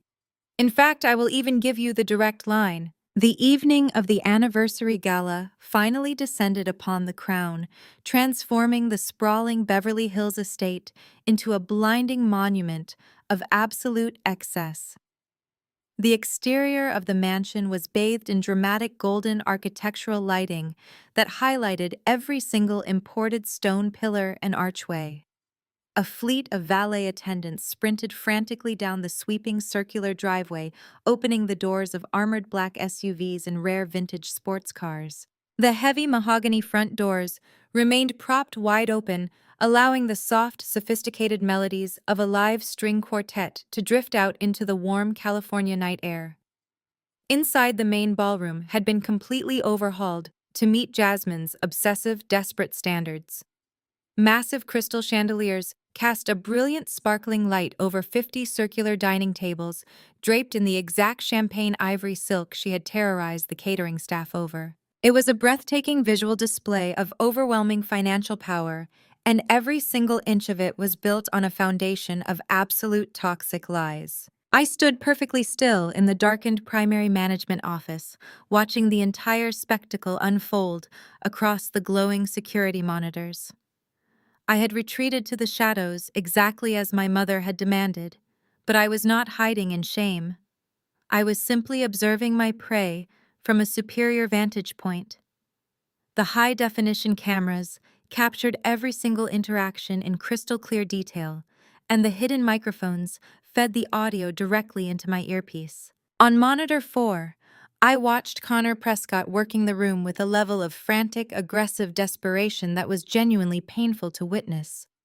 He was wearing a pristine black tuxedo that likely cost more than a reliable used car, but the expensive fabric could not hide his physical unraveling.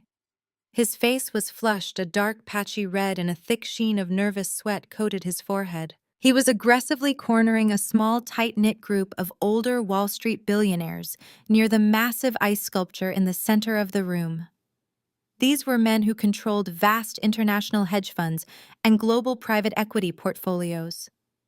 They were apex predators in the financial ecosystem, and Connor was flapping around them like a dying fish. I turned up the audio feed, listening to him pitch his fraudulent business model. He was speaking far too quickly, his voice an octave higher than its usual arrogant pitch. The Prescott Urban Vision Fund is completely revolutionizing the commercial real estate sector. Gentleman Connor pitched, taking a hasty gulp of his champagne. We are identifying deeply undervalued properties in prime metropolitan corridors and executing aggressive adaptive reuse strategies. Our projected returns for the fourth quarter are completely off the charts, but the entry window for foundational investors is closing tonight. I am offering you a ground floor opportunity to secure a massive equity stake before we take the entire portfolio public. I just need a firm capital commitment before the end of the evening to lock in your preferred tier status. The billionaires exchanged slow, knowing glances that completely sailed over Connor's panicking head. They were old money veterans who could smell financial desperation from a mile away. They looked at his sweating face, his rapid blinking, and the white-knuckled death grip he had on his crystal flute.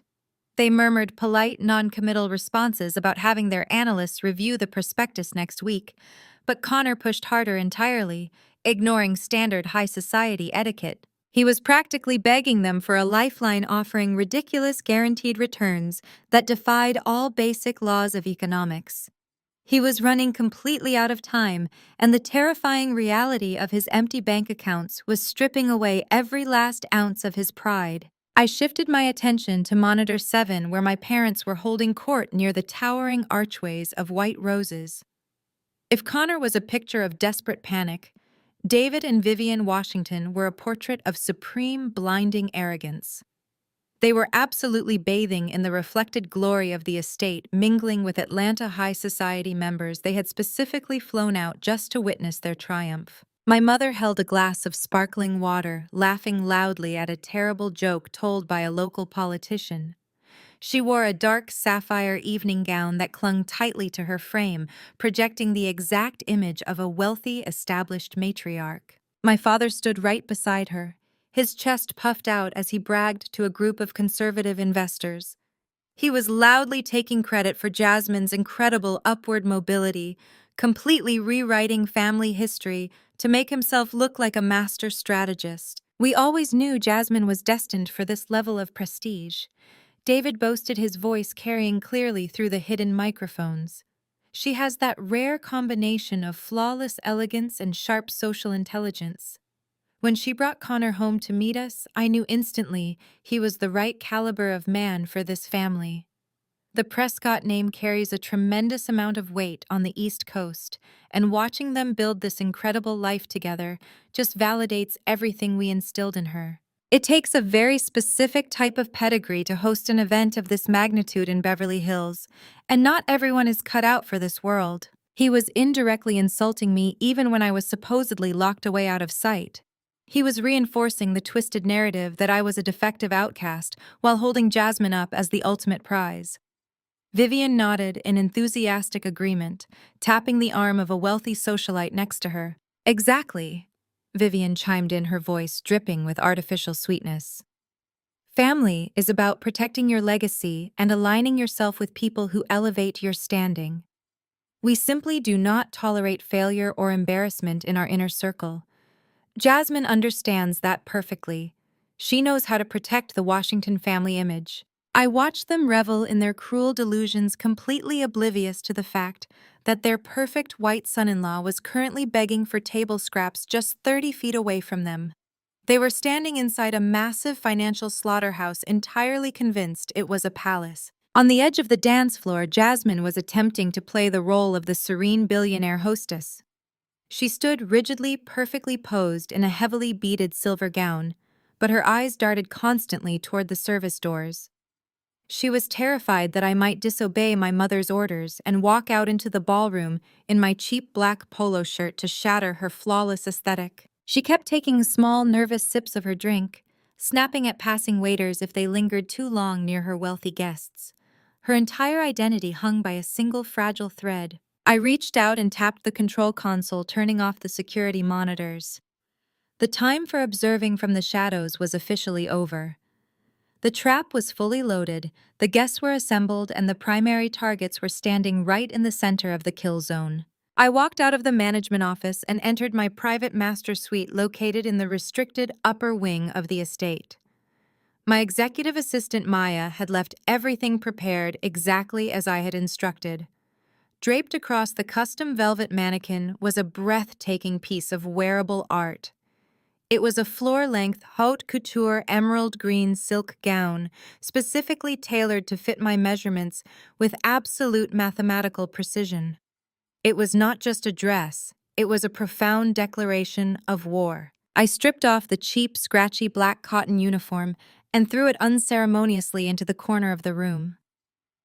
I slipped into the emerald silk, feeling the heavy, expensive fabric cascade smoothly down my body.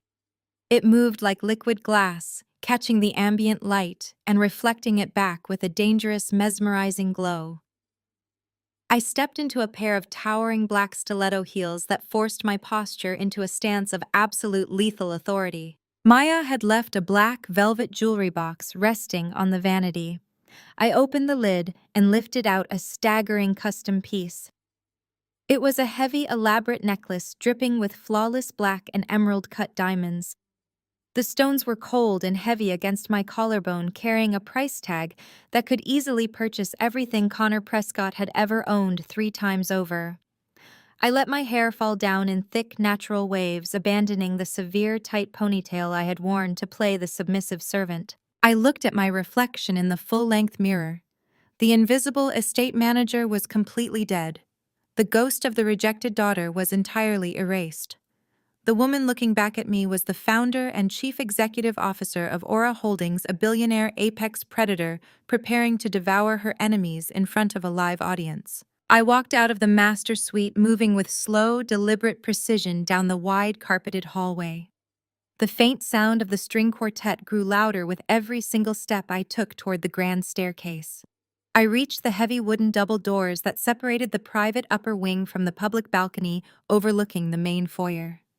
I placed my hands flat against the polished wood, feeling the thumping vibration of the party happening just below me. The grand double doors at the top of the sweeping marble staircase opened wide. The music stopped dead. I stepped forward out of the shadows of the secluded upper hallway and into the blinding, brilliant light of the grand ballroom.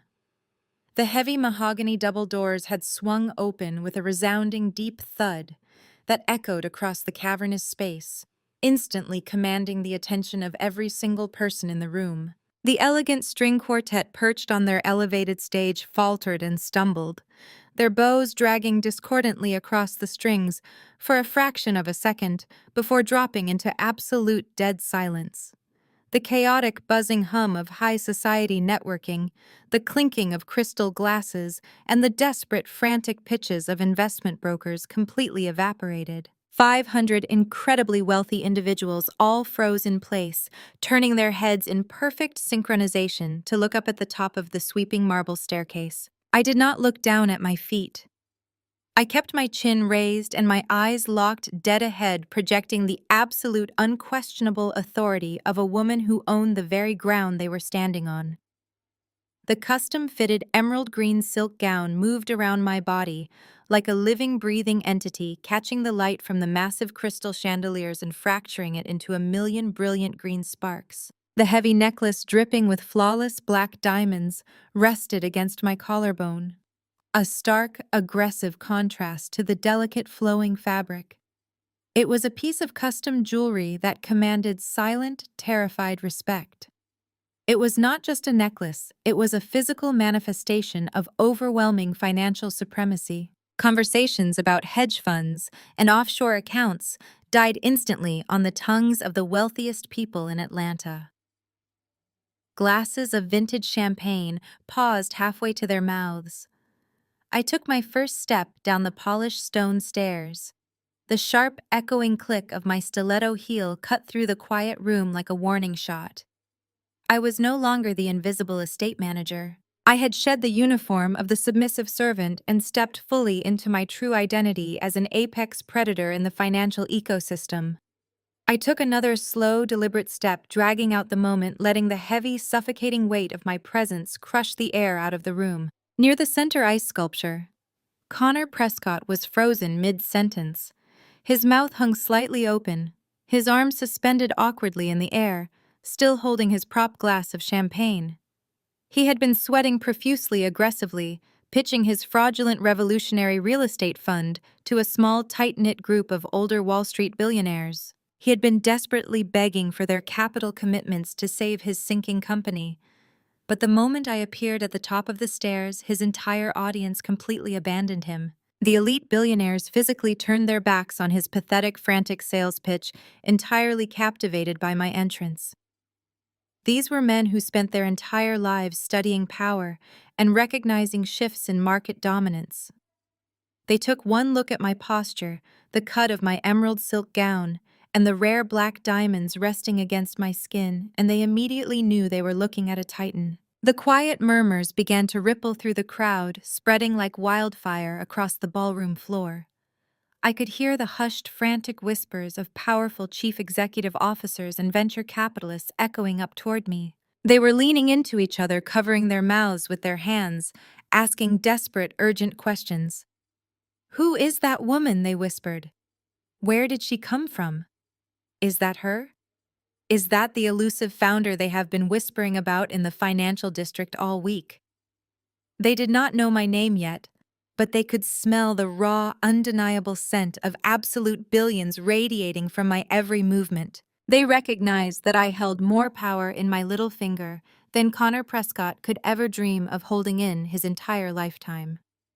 Connor stood alone behind them, his face turning a sickly shade of gray as he realized his crucial investors had completely lost interest in his fraudulent presentation. Off to my left, near the towering archways of white roses, my parents were experiencing a catastrophic mental short circuit. David and Vivian Washington were staring up at me with expressions of pure, unadulterated horror, mixed with total, profound confusion.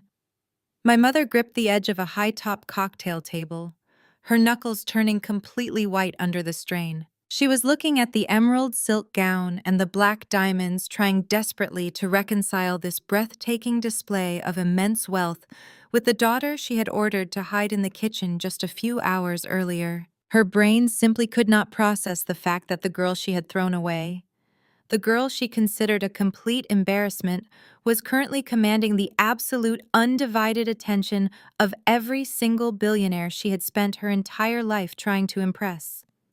My father looked as if he had just been struck by a massive physical blow to the chest.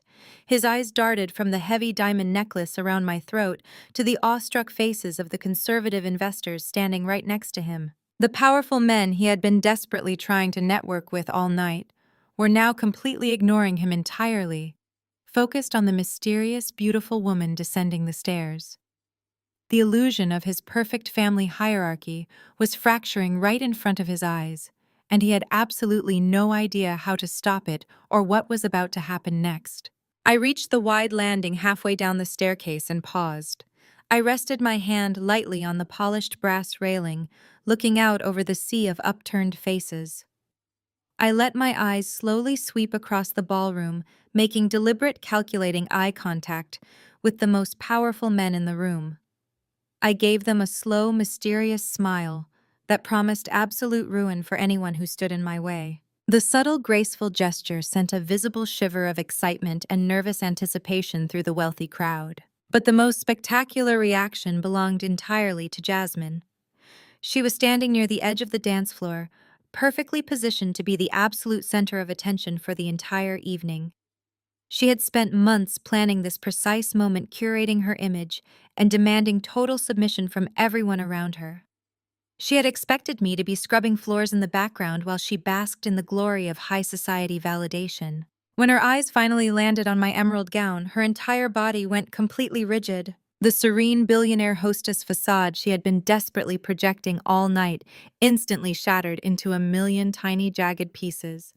Her face contorted into a mask of pure, visceral, hateful rage. The dark, ugly jealousy that had consumed her entire life boiled over, turning her skin a blotchy, furious red. She was looking at a woman who not only refused to be broken, but had somehow inexplicably risen to a level of glamorous power she could never even dream of achieving. She could not take it for another single second. The sight of me effortlessly stealing the spotlight, stealing the attention of the billionaires she desperately needed, and stealing her entire perfectly orchestrated night was pushing her into total psychological meltdown. She dropped her crystal champagne flute, letting it shatter against the marble floor without a single glance downward. She balled her hands into tight, shaking fists, her heavily beaded silver gown shimmering erratically as she began to storm directly across the ballroom floor. She pushed violently past the wealthy guests, ignoring their startled gasps and annoyed mutters. Her eyes were locked onto me, burning with toxic, hateful desperation as she marched aggressively toward the bottom of the grand staircase, preparing for a confrontation that would permanently end her entirely fake existence. I reached the final marble step, letting the heavy emerald silk pool elegantly around my ankles. The silence in the grand ballroom was so profound, it felt as though the oxygen had been completely sucked out of the entire estate. 500 pairs of eyes remained fixed entirely on me, their expressions a mixture of absolute awe and terrified curiosity. I did not break my posture. I stood there, letting the crushing weight of my presence settle over the incredibly wealthy crowd. The spell was suddenly and violently broken by the frantic, sharp clicking of heels against the stone floor.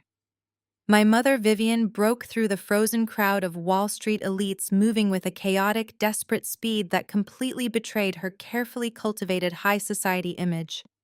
Her face was contorted into a mask of pure, panicked fury.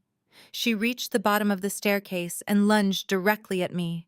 Her hand shot out and her fingers clamped down violently around my bare forearm. Her sharp acrylic nails dug deeply into my skin, biting into the flesh with malicious intent. She leaned in close, her expensive floral perfume failing to mask the sour scent of her absolute terror. "Did you steal a guest's dress?" she hissed, her voice a harsh trembling whisper meant only for me, but carrying loudly in the dead quiet room. "Get out of here before I call the police and have you arrested. You are destroying your sister's night. You are ruining everything we have built just to feed your own bitter jealousy. Take off those stolen diamonds and disappear through the service doors before I destroy you completely." I looked down at her shaking hand gripping my arm. I did not flinch from the sharp pain of her nails digging into my skin. I did not break eye contact or show a single ounce of the submission she was so desperately demanding. I simply stared at her with a cold, detached pity that made her falter. I looked at the woman who had spent my entire life trying to erase my existence to protect her own fragile ego. And I felt absolutely nothing but supreme indifference. "Take your hand off me, Vivian," I said, my voice perfectly level and echoing softly in the silent ballroom. "You are making a scene in front of your wealthy guests and you are embarrassing yourself." My mother gasped, stepping back slightly as if the calm authority in my voice had physically burned her. She looked at my face, searching for the terrified, insecure girl she had thrown away 8 years ago. But she found absolutely nothing but a solid brick wall of extreme power. Before my mother could recover and launch another attack, the massive crowd parted again. Connor Prescott came storming across the polished floor, his face a deep, dangerous shade of red. The thick veins in his neck were bulging against his tight collar, and heavy beads of nervous sweat rolled down his temples, ruining his perfectly styled hair. He had just watched his entire group of potential investors physically turn their backs on his fraudulent sales pitch to stare at the sister-in-law he had treated like garbage. His fragile, arrogant white ego could not process the overwhelming shift in the power dynamic. His brain was short-circuiting, unable to comprehend how a woman he considered to be a pathetic servant was effortlessly commanding the room. He needed to violently reassert his dominance to save his crumbling facade and regain the attention of the billionaires he desperately needed to steal from. Connor shoved past a group of startled socialites and marched directly up to me. He did not bother whispering like my mother had. His voice boomed across the silent ballroom filled with aggressive, violent panic. "Security!" he barked, waving his arm frantically toward the edges of the room where my own elite guards stood watching the scene unfold. "Throw this crazy woman out onto the street immediately. She is a rogue employee, a pathetic maid who clearly stole from the master suite. Get her out of my sight before she endangers my guests." He did not wait for the security guards to arrive. His desperation made him completely reckless and dangerously stupid. Connor reached out and grabbed my shoulder roughly, his large sweating hand closing tightly around the delicate emerald silk of my custom gown. He yanked me forward, attempting to physically drag me away from the grand staircase and force me toward the hidden service exit in the back of the room. His grip was bruising and brutal, a desperate physical manifestation of a man whose entire fake empire was collapsing rapidly around him. He was breathing heavily, practically foaming at the mouth with toxic rage as he tried to pull me across the marble floor. I planted my stiletto heels firmly against the smooth stone, refusing to be moved a single inch by his violent assault. The heavy black diamond necklace swung against my chest as he pulled me, but my posture remained completely unbreakable. The sheer audacity of his physical attack in the middle of a crowded gala was staggering to witness. He was actively assaulting the legitimate owner of the estate in front of 500 witnesses, because his fragile mind simply could not accept the mathematical reality standing right in front of him. He truly believed his status gave him the right to manhandle me and throw me out of my own house. Connor yanked my shoulder a second time, his face twisting with ugly, unhinged fury. He let out a frustrated growl, determined to literally throw me out the door to save his fraudulent event. But before he could pull me another step forward, a solid, impenetrable wall of dark, tailored suits suddenly materialized directly in front of him. The elite Wall Street billionaires, the exact same incredibly wealthy men Connor had been desperately begging for money just 5 minutes ago, moved forward as a single unified front. They stepped deliberately into his path, completely blocking his route to the exit and surrounding us in a tight, protective circle. These were not men who involved themselves in petty domestic disputes, but they recognized true power, and they were making it abundantly clear which side of the line they were standing on.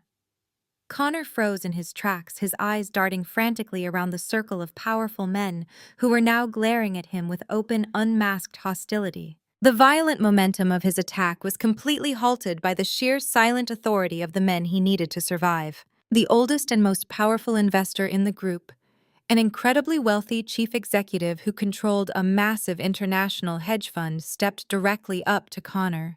He did not look at the frantic, sweating broker with any ounce of respect. He looked at Connor like he was a disgusting insect that had just crawled out of a sewer grate. The billionaire placed his own heavy hand firmly against Connor's chest, physically forcing him to step back and release his bruising grip on my shoulder. "Take your hands off of her, Prescott," the billionaire said, his voice dropping into a lethal, quiet tone that commanded absolute, unquestionable obedience from everyone in the room. "Do you have a death wish?"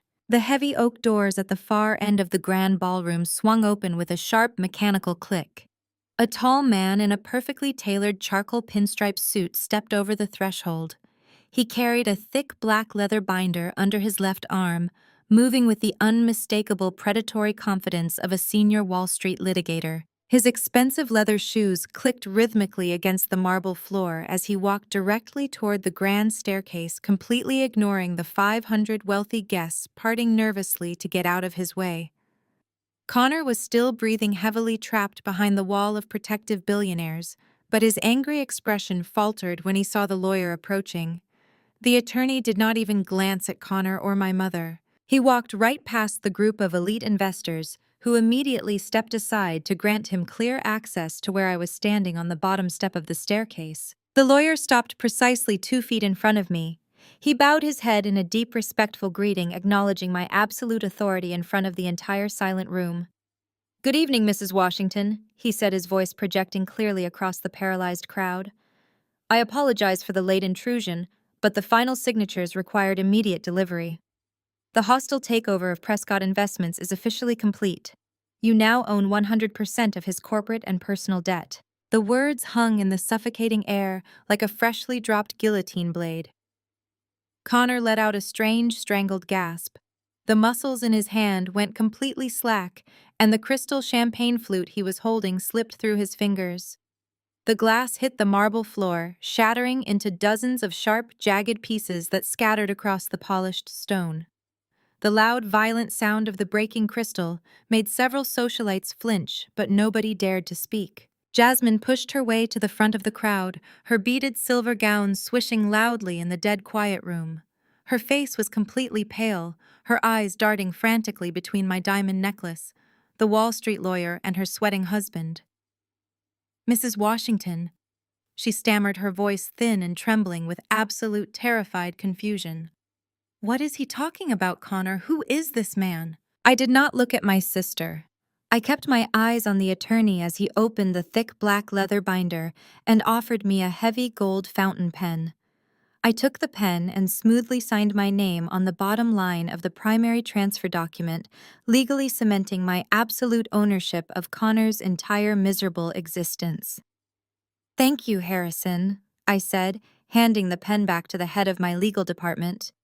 "Your team executed the acquisition flawlessly." Connor was shaking his head violently back and forth, unable to process the catastrophic reality crashing down on his shoulders.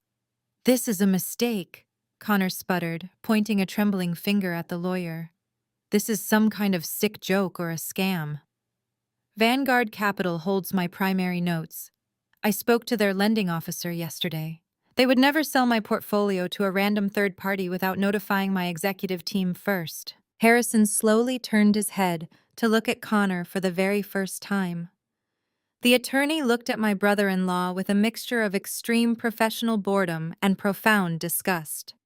"Vanguard Capital sold your toxic portfolio because you missed 3 consecutive margin calls," Mr. Prescott Harrison replied, his tone dripping with icy corporate lethalness. "They considered your firm a massive flight risk due to an impending federal investigation into your deceptive accounting practices. My firm approached them with a premium cash offer an hour ago, and they practically tripped over themselves to offload your worthless paper to Aura Holdings. You do not have an executive team anymore. You have a mountain of defaulted loans, and my client holds every single one of the promissory notes." The group of elite Wall Street billionaires who had just physically blocked Connor from attacking me exchanged dark, knowing glances. They immediately stepped further away from Connor, treating him like a highly infectious disease. They were men who built their fortunes on aggressive market maneuvers, and they instantly recognized that they had almost been conned into funding a dead man walking. One of the hedge fund managers sneered at Connor, wiping his hand on his suit jacket as if being near him had physically soiled his clothes. My mother, Vivian, was standing near the edge of the shattered glass, her chest heaving with panicked, ragged breaths. Her brain was desperately trying to force the pieces of this impossible puzzle together. She looked at my emerald silk gown and the black diamonds resting against my collarbone, and then stared at the senior corporate lawyer treating me with absolute reverence. She tried to step forward, her hands shaking visibly. "Gabrielle, what is the meaning of this?" Vivian demanded, her voice completely lacking its usual arrogant bite. "Why is this man calling you Mrs. Washington and talking about Connor's business? You are just the estate manager. You work for an hourly wage. Tell this man to leave immediately before you ruin your sister's gala permanently." Harrison snapped the leather binder shut, the sharp sound cutting off my mother's frantic demands. He adjusted his tailored suit jacket and looked directly at Vivian with cold, unyielding authority. "I highly suggest you lower your voice and address my client with the respect she commands," Madam Harrison warned, his eyes narrowing dangerously. "You are currently standing as a guest inside her private residence. She does not work for an hourly wage. She is the sole founder and chief executive officer of Aura Holdings, the parent company that owns the Crown Estate, and as of 10 minutes ago, the parent company that entirely owns your son-in-law's collapsing financial firm." The massive, heavy truth finally landed in the center of the ballroom, completely devastating my family. Connor fell backward, his knees buckling entirely.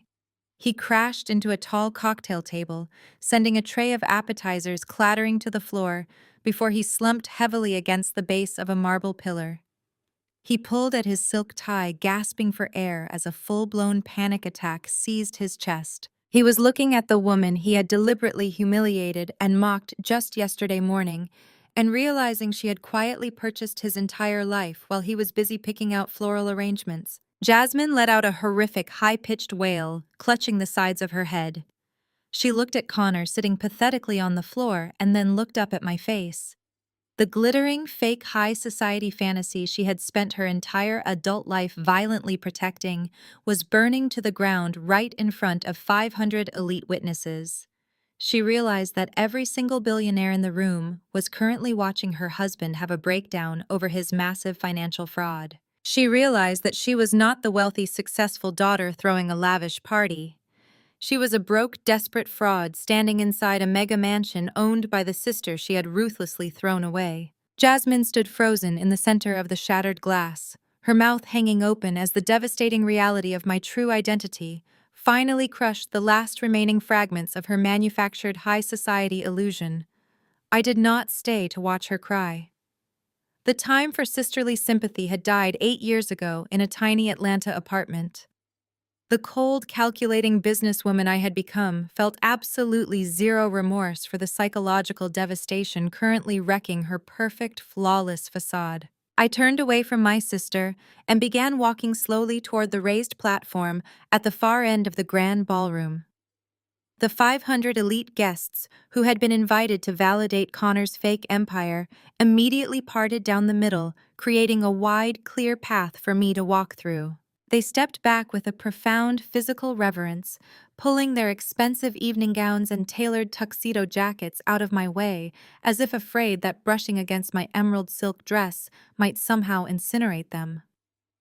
The heavy black diamond necklace rested against my collarbone as I moved through the sea of terrified, silent billionaires.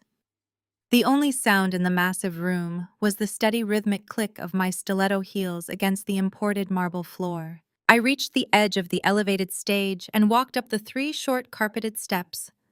The string quartet musicians quickly scrambled out of their chairs, backing away into the shadows to give me the entire floor.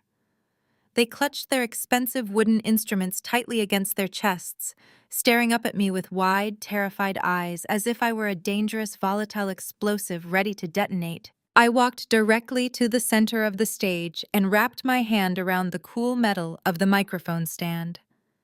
I adjusted the height, slowly letting the agonizing silence stretch out over the crowd. Every single face in the room was turned up toward me, waiting with bated breath for the executioner to drop the blade. The anticipation was absolutely suffocating. I looked out over the sea of wealthy investors and socialites making deliberate eye contact with the very men Connor had been desperately begging for capital just moments ago. My voice echoed through the state-of-the-art sound system, filling every single corner of the sprawling 50,000-square-foot mansion with absolute crisp clarity. Earlier today, my sister stood in the hallway of this very house and threatened to call the owner of this estate to have me fired. I paused, letting the words hang heavily in the cold air conditioning of the ballroom. She bragged about her powerful industry connections and told me that she was going to personally contact a mysterious billionaire, known only as GW, so he could blacklist me from ever working in the luxury property management sector again. The sheer absolute irony of her arrogant threats hung in the room like a heavy fog. She truly believed she held the power to destroy my entire livelihood with a single phone call to a stranger she desperately wanted to impress. I looked directly at Jasmine, who was shivering uncontrollably near the bottom of the grand staircase, while her husband remained slumped pathetically against a marble pillar. I leaned slightly closer to the microphone, my emerald gown shimmering under the bright stage lights. Allow me to introduce myself properly to Connor's highly esteemed investors and to my own family who completely failed to recognize me. I am Gabrielle Washington. I am the sole founder and chief executive officer of Aura Holdings. I own this entire estate, and as of tonight, I completely own Prescott Investments. A collective gasp rippled across the ballroom floor as the massive magnitude of my statement finally registered in the minds of the elite Wall Street executives. The chaotic, buzzing hum of frantic whispers instantly erupted through the crowd, but I immediately raised my hand to demand absolute silence. I gave a subtle nod to my executive assistant Maya, who was standing near the hidden management control room doors. The massive white silk drapes hanging behind the stage were instantly illuminated as 3 high-definition hidden projectors powered on simultaneously. The romantic ambient lighting of the ballroom abruptly shifted to the harsh, glaring blue glow of raw forensic financial data. The truth could no longer be hidden behind expensive champagne or tailored suits. I projected Connor's actual internal accounting documents onto the massive screens behind me, displaying his devastating reality in letters and numbers that were 10 feet tall for the entire world to witness. The stark, brutal mathematics of his failing company were laid bare, exposing every single desperate hidden transfer and illegal wire movement he had executed over the past 6 months in his frantic, doomed attempt to stay afloat. There was absolutely nowhere left for him to hide his pathetic, desperate lies. The charts showed a catastrophic mountain of highly leveraged toxic debt. His primary operational accounts displayed massive, glaring zero balances. Rows of bright red text highlighted his multiple defaulted loans and missed margin calls. But the most damaging document of all was the formal notice from the Securities and Exchange Commission confirming an active, aggressive federal investigation into his deceptive accounting practices and fraudulent asset reporting. The Wall Street billionaires in the crowd stared up at the massive screens, their eyes narrowing as they processed the exact mathematical details of the scam Connor had tried to pull on them. The murmurs of the crowd turned into a low, dangerous growl of deep professional anger. These were ruthless, calculating men who did not take kindly to being treated like ignorant fools. They had built their own massive fortunes by destroying weak, vulnerable targets exactly like the man currently bleeding out on my marble floor. They looked back at Connor with expressions of pure, absolute hostility, realizing he had invited them into my home to steal their capital and use it to pay off his own massive toxic liabilities. I turned my attention back to the microphone, delivering the final devastating blow that would permanently erase Connor Prescott from the financial industry forever. As his new primary corporate creditor, I strongly advise every single one of you to keep your checkbooks completely closed tonight. I stated, my voice echoing with icy, undeniable authority over the angry rumblings of the elite crowd. You are attending an anniversary party funded entirely by fraud and desperation. There is no revolutionary real estate fund, and there is no lucrative investment opportunity waiting for you here. The man who invited you tonight is entirely bankrupt, and my holding company now legally possesses every single remaining scrap of his miserable, crumbling empire. I stepped back from the microphone, leaving the massive, glowing evidence of his financial crimes illuminating the shocked faces of my parents, who were finally realizing the absolute catastrophic magnitude of their own shallow, terrible choices. The silence that had paralyzed the grand ballroom finally shattered into a million frantic, aggressive pieces. The collective shock of the Wall Street elites instantly mutated into an explosive, violent uproar. The group of conservative investors who had been politely listening to Connor just minutes ago now descended upon him like a pack of starving wolves. They swarmed the marble pillar where he remained slumped on the floor, shouting furious, demanding questions that echoed off the high ceilings. A prominent hedge fund manager grabbed Connor by the lapels of his expensive tuxedo jacket, hauling him halfway up from the ground. The billionaire demanded to know exactly where his initial seed capital had gone, threatening to call the federal authorities right this very second. Connor could not form a single coherent sentence. He just stammered weakly, batting at the older man's hands while tears of absolute pathetic terror streamed down his flushed face. The other executives crowded closer, pulling out their cell phones to dial their respective legal teams and crisis management firms. They were actively initiating the complete dismemberment of whatever tiny fraction of a life Connor had left. The sheer volume of the chaos in the room was incredibly deafening. Catering staff abandoned their silver trays and retreated into the service corridors, completely unwilling to get caught in the middle of a high society financial massacre. The elite guests who were not directly involved in Connor's fraudulent real estate fund began whispering frantically among themselves, taking discreet photographs, and sending massive group texts to everyone in their social circles. The destruction of the Prescott family name was currently broadcasting live across every single major social hierarchy in Atlanta and Beverly Hills. The absolute total ruin of their carefully manufactured reputation was unfolding at lightning speed. Jasmine stood entirely alone in the center of the shattered crystal. Her chest heaved with violent, ragged breaths as the horrifying reality of her new existence settled heavily into her bones. She was not a wealthy socialite hosting a flawless gala. She was the wife of a disgraced bankrupt criminal who was currently being physically threatened by angry investors on the floor of a rented mansion. The heavy gold bangles on her wrists suddenly looked like cheap costume jewelry. Her expensive beaded silver gown was a costume bought with stolen money. She let out a piercing, guttural scream that sliced directly through the angry shouts of the Wall Street executives. She marched toward Connor, her face twisted into a mask of pure, unadulterated hatred. She did not try to protect him or defend him against the furious crowd. She pushed her way past a bewildered venture capitalist and stood directly over her sobbing husband. "You lied to me!" Jasmine shrieked, her voice cracking terribly. "You told me we were building an empire, Connor. You told me the company was generating millions in revenue. You let me invite all these people here to show off our perfect life, and you are completely broke. You are a disgusting, pathetic fraud, and you have ruined my entire life." She reached down and began striking his shoulders with her fists, hitting him with erratic, desperate blows. Connor just curled into a tight ball on the marble floor, trying to shield his face from his wife's frantic assault, while the investors watched the pathetic domestic collapse with absolute open disgust. Jasmine was weeping uncontrollably, her flawless makeup running down her face in dark, ugly streaks.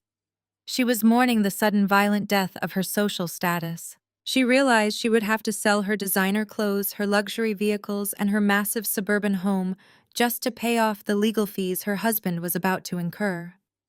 The golden child of the Washington family had officially hit rock bottom, and there was absolutely no safety net left to catch her. My father, David, watched the entire spectacular meltdown with a look of profound, hollow devastation. He stood near the towering archways of white roses, completely paralyzed by the shifting power dynamic. His eyes kept darting between the massive glowing screens projecting Connor's staggering financial debt and the pathetic weeping man cowering on the floor. David had spent his entire life valuing people based entirely on their perceived wealth and social standing. He had discarded his own daughter because she did not fit his rigid traditional mold of success, and he had worshipped a white son-in-law simply because he possessed the right pedigree and projected the right illusion. Now the universe was forcing him to choke down the bitter, toxic reality of his own terrible judgment. His legacy was permanently tied to a federal fraud investigation, and his country club reputation was completely dead. He looked physically sick, unable to move a single muscle to help his favorite daughter as she screamed on the floor. My mother, Vivian, however, was a completely different breed of survivor. She possessed a terrifying chameleon-like ability to instantly adapt to whatever reality offered her the most prestige. The initial shock and horror on her face slowly melted away, replaced by a frantic, calculating desperation.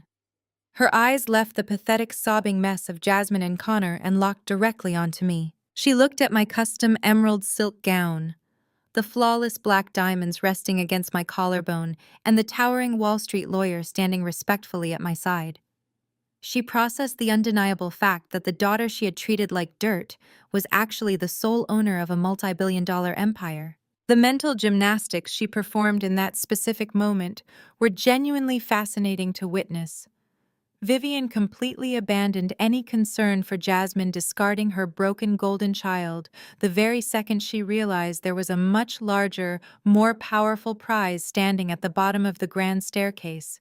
She smoothed down the front of her dark sapphire evening gown, forcing her trembling hands to stop shaking. She pasted a bright, trembling smile onto her face and began walking toward me, her high heels stepping carefully around the spilled champagne and broken glass. She approached the protective circle of elite security guards, who immediately stiffened, preparing to intercept her. I raised my hand slightly, gesturing for them to stand down and let her pass. I wanted to hear exactly what kind of delusional, pathetic manipulation she was going to attempt. Vivian stepped into my personal space, her eyes shining with thick, manufactured tears. She clasped her hands together in front of her chest, looking up at me with an expression of pure, overwhelming motherly pride. that made my stomach physically churn. Gabby, my brilliant, beautiful girl. Vivian choked out, her voice trembling with fake, overwhelming emotion. I cannot believe it. I simply cannot believe what you have accomplished. You built this incredible, magnificent empire all by yourself. Look at you standing here looking like absolute royalty.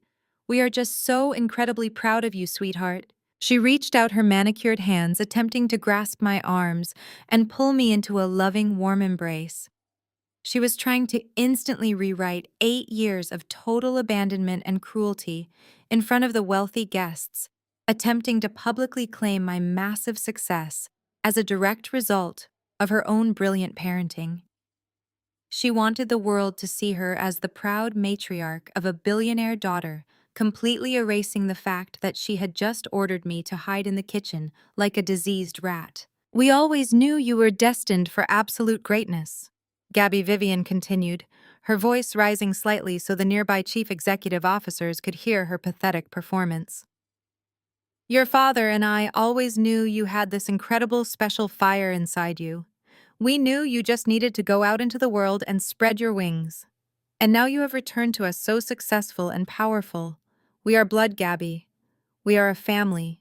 You belong with us. She stepped closer, extending her arms fully, her tear-filled eyes pleading with me to validate her sickening public performance.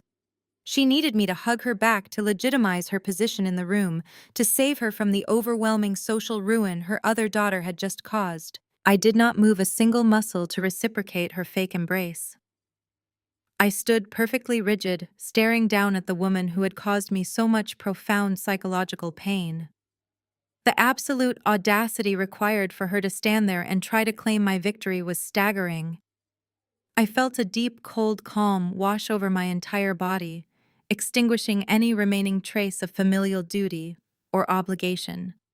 The cord was permanently severed, and I was holding the bloody knife. I took one slow, deliberate step backward, putting immediate physical distance between myself and her reaching hands. The temperature in my eyes dropped to absolute zero, radiating a lethal, unyielding chill that instantly froze the fake smile right off her face. The entire room seemed to quiet down, focusing entirely on my response to her desperate, pathetic plea for inclusion. 8 years ago, you called my phone and told me I was not allowed to attend my own 21st birthday dinner. I said, my voice perfectly level and echoing with a ruthless, absolute finality. You told me that I needed to stay away because my sister was crying over a fabric swatch and she needed you more than I did. You chose her fragile manufactured drama over my very existence, and you told me to eat my cheap cake alone. My mother gasped, her hands dropping limply to her sides as the brutal memory slammed into her. She looked back at Jasmine, who was still sitting on the marble floor, weeping uncontrollably beside her ruined husband. I looked back at my mother, stripping away every single ounce of mercy from my soul. Today, she needs you again, Vivian. I whispered the words, cutting through the air like a finely sharpened blade. Go to her. The story of Gabrielle illustrates that your true worth is never defined by the validation of those who refuse to see it. When she was repeatedly marginalized by her family, she stopped begging for affection and channeled that pain into building an empire. Success wasn't just about wealth. It was about reclaiming power and proving that independence is the most effective response to betrayal. By letting go of toxic expectations, she transformed her struggle into a testament of self-reliance, proving that when you prioritize your own growth, the tables eventually turn in your favor. If you are ready to stop waiting for permission to succeed, start building your own future today.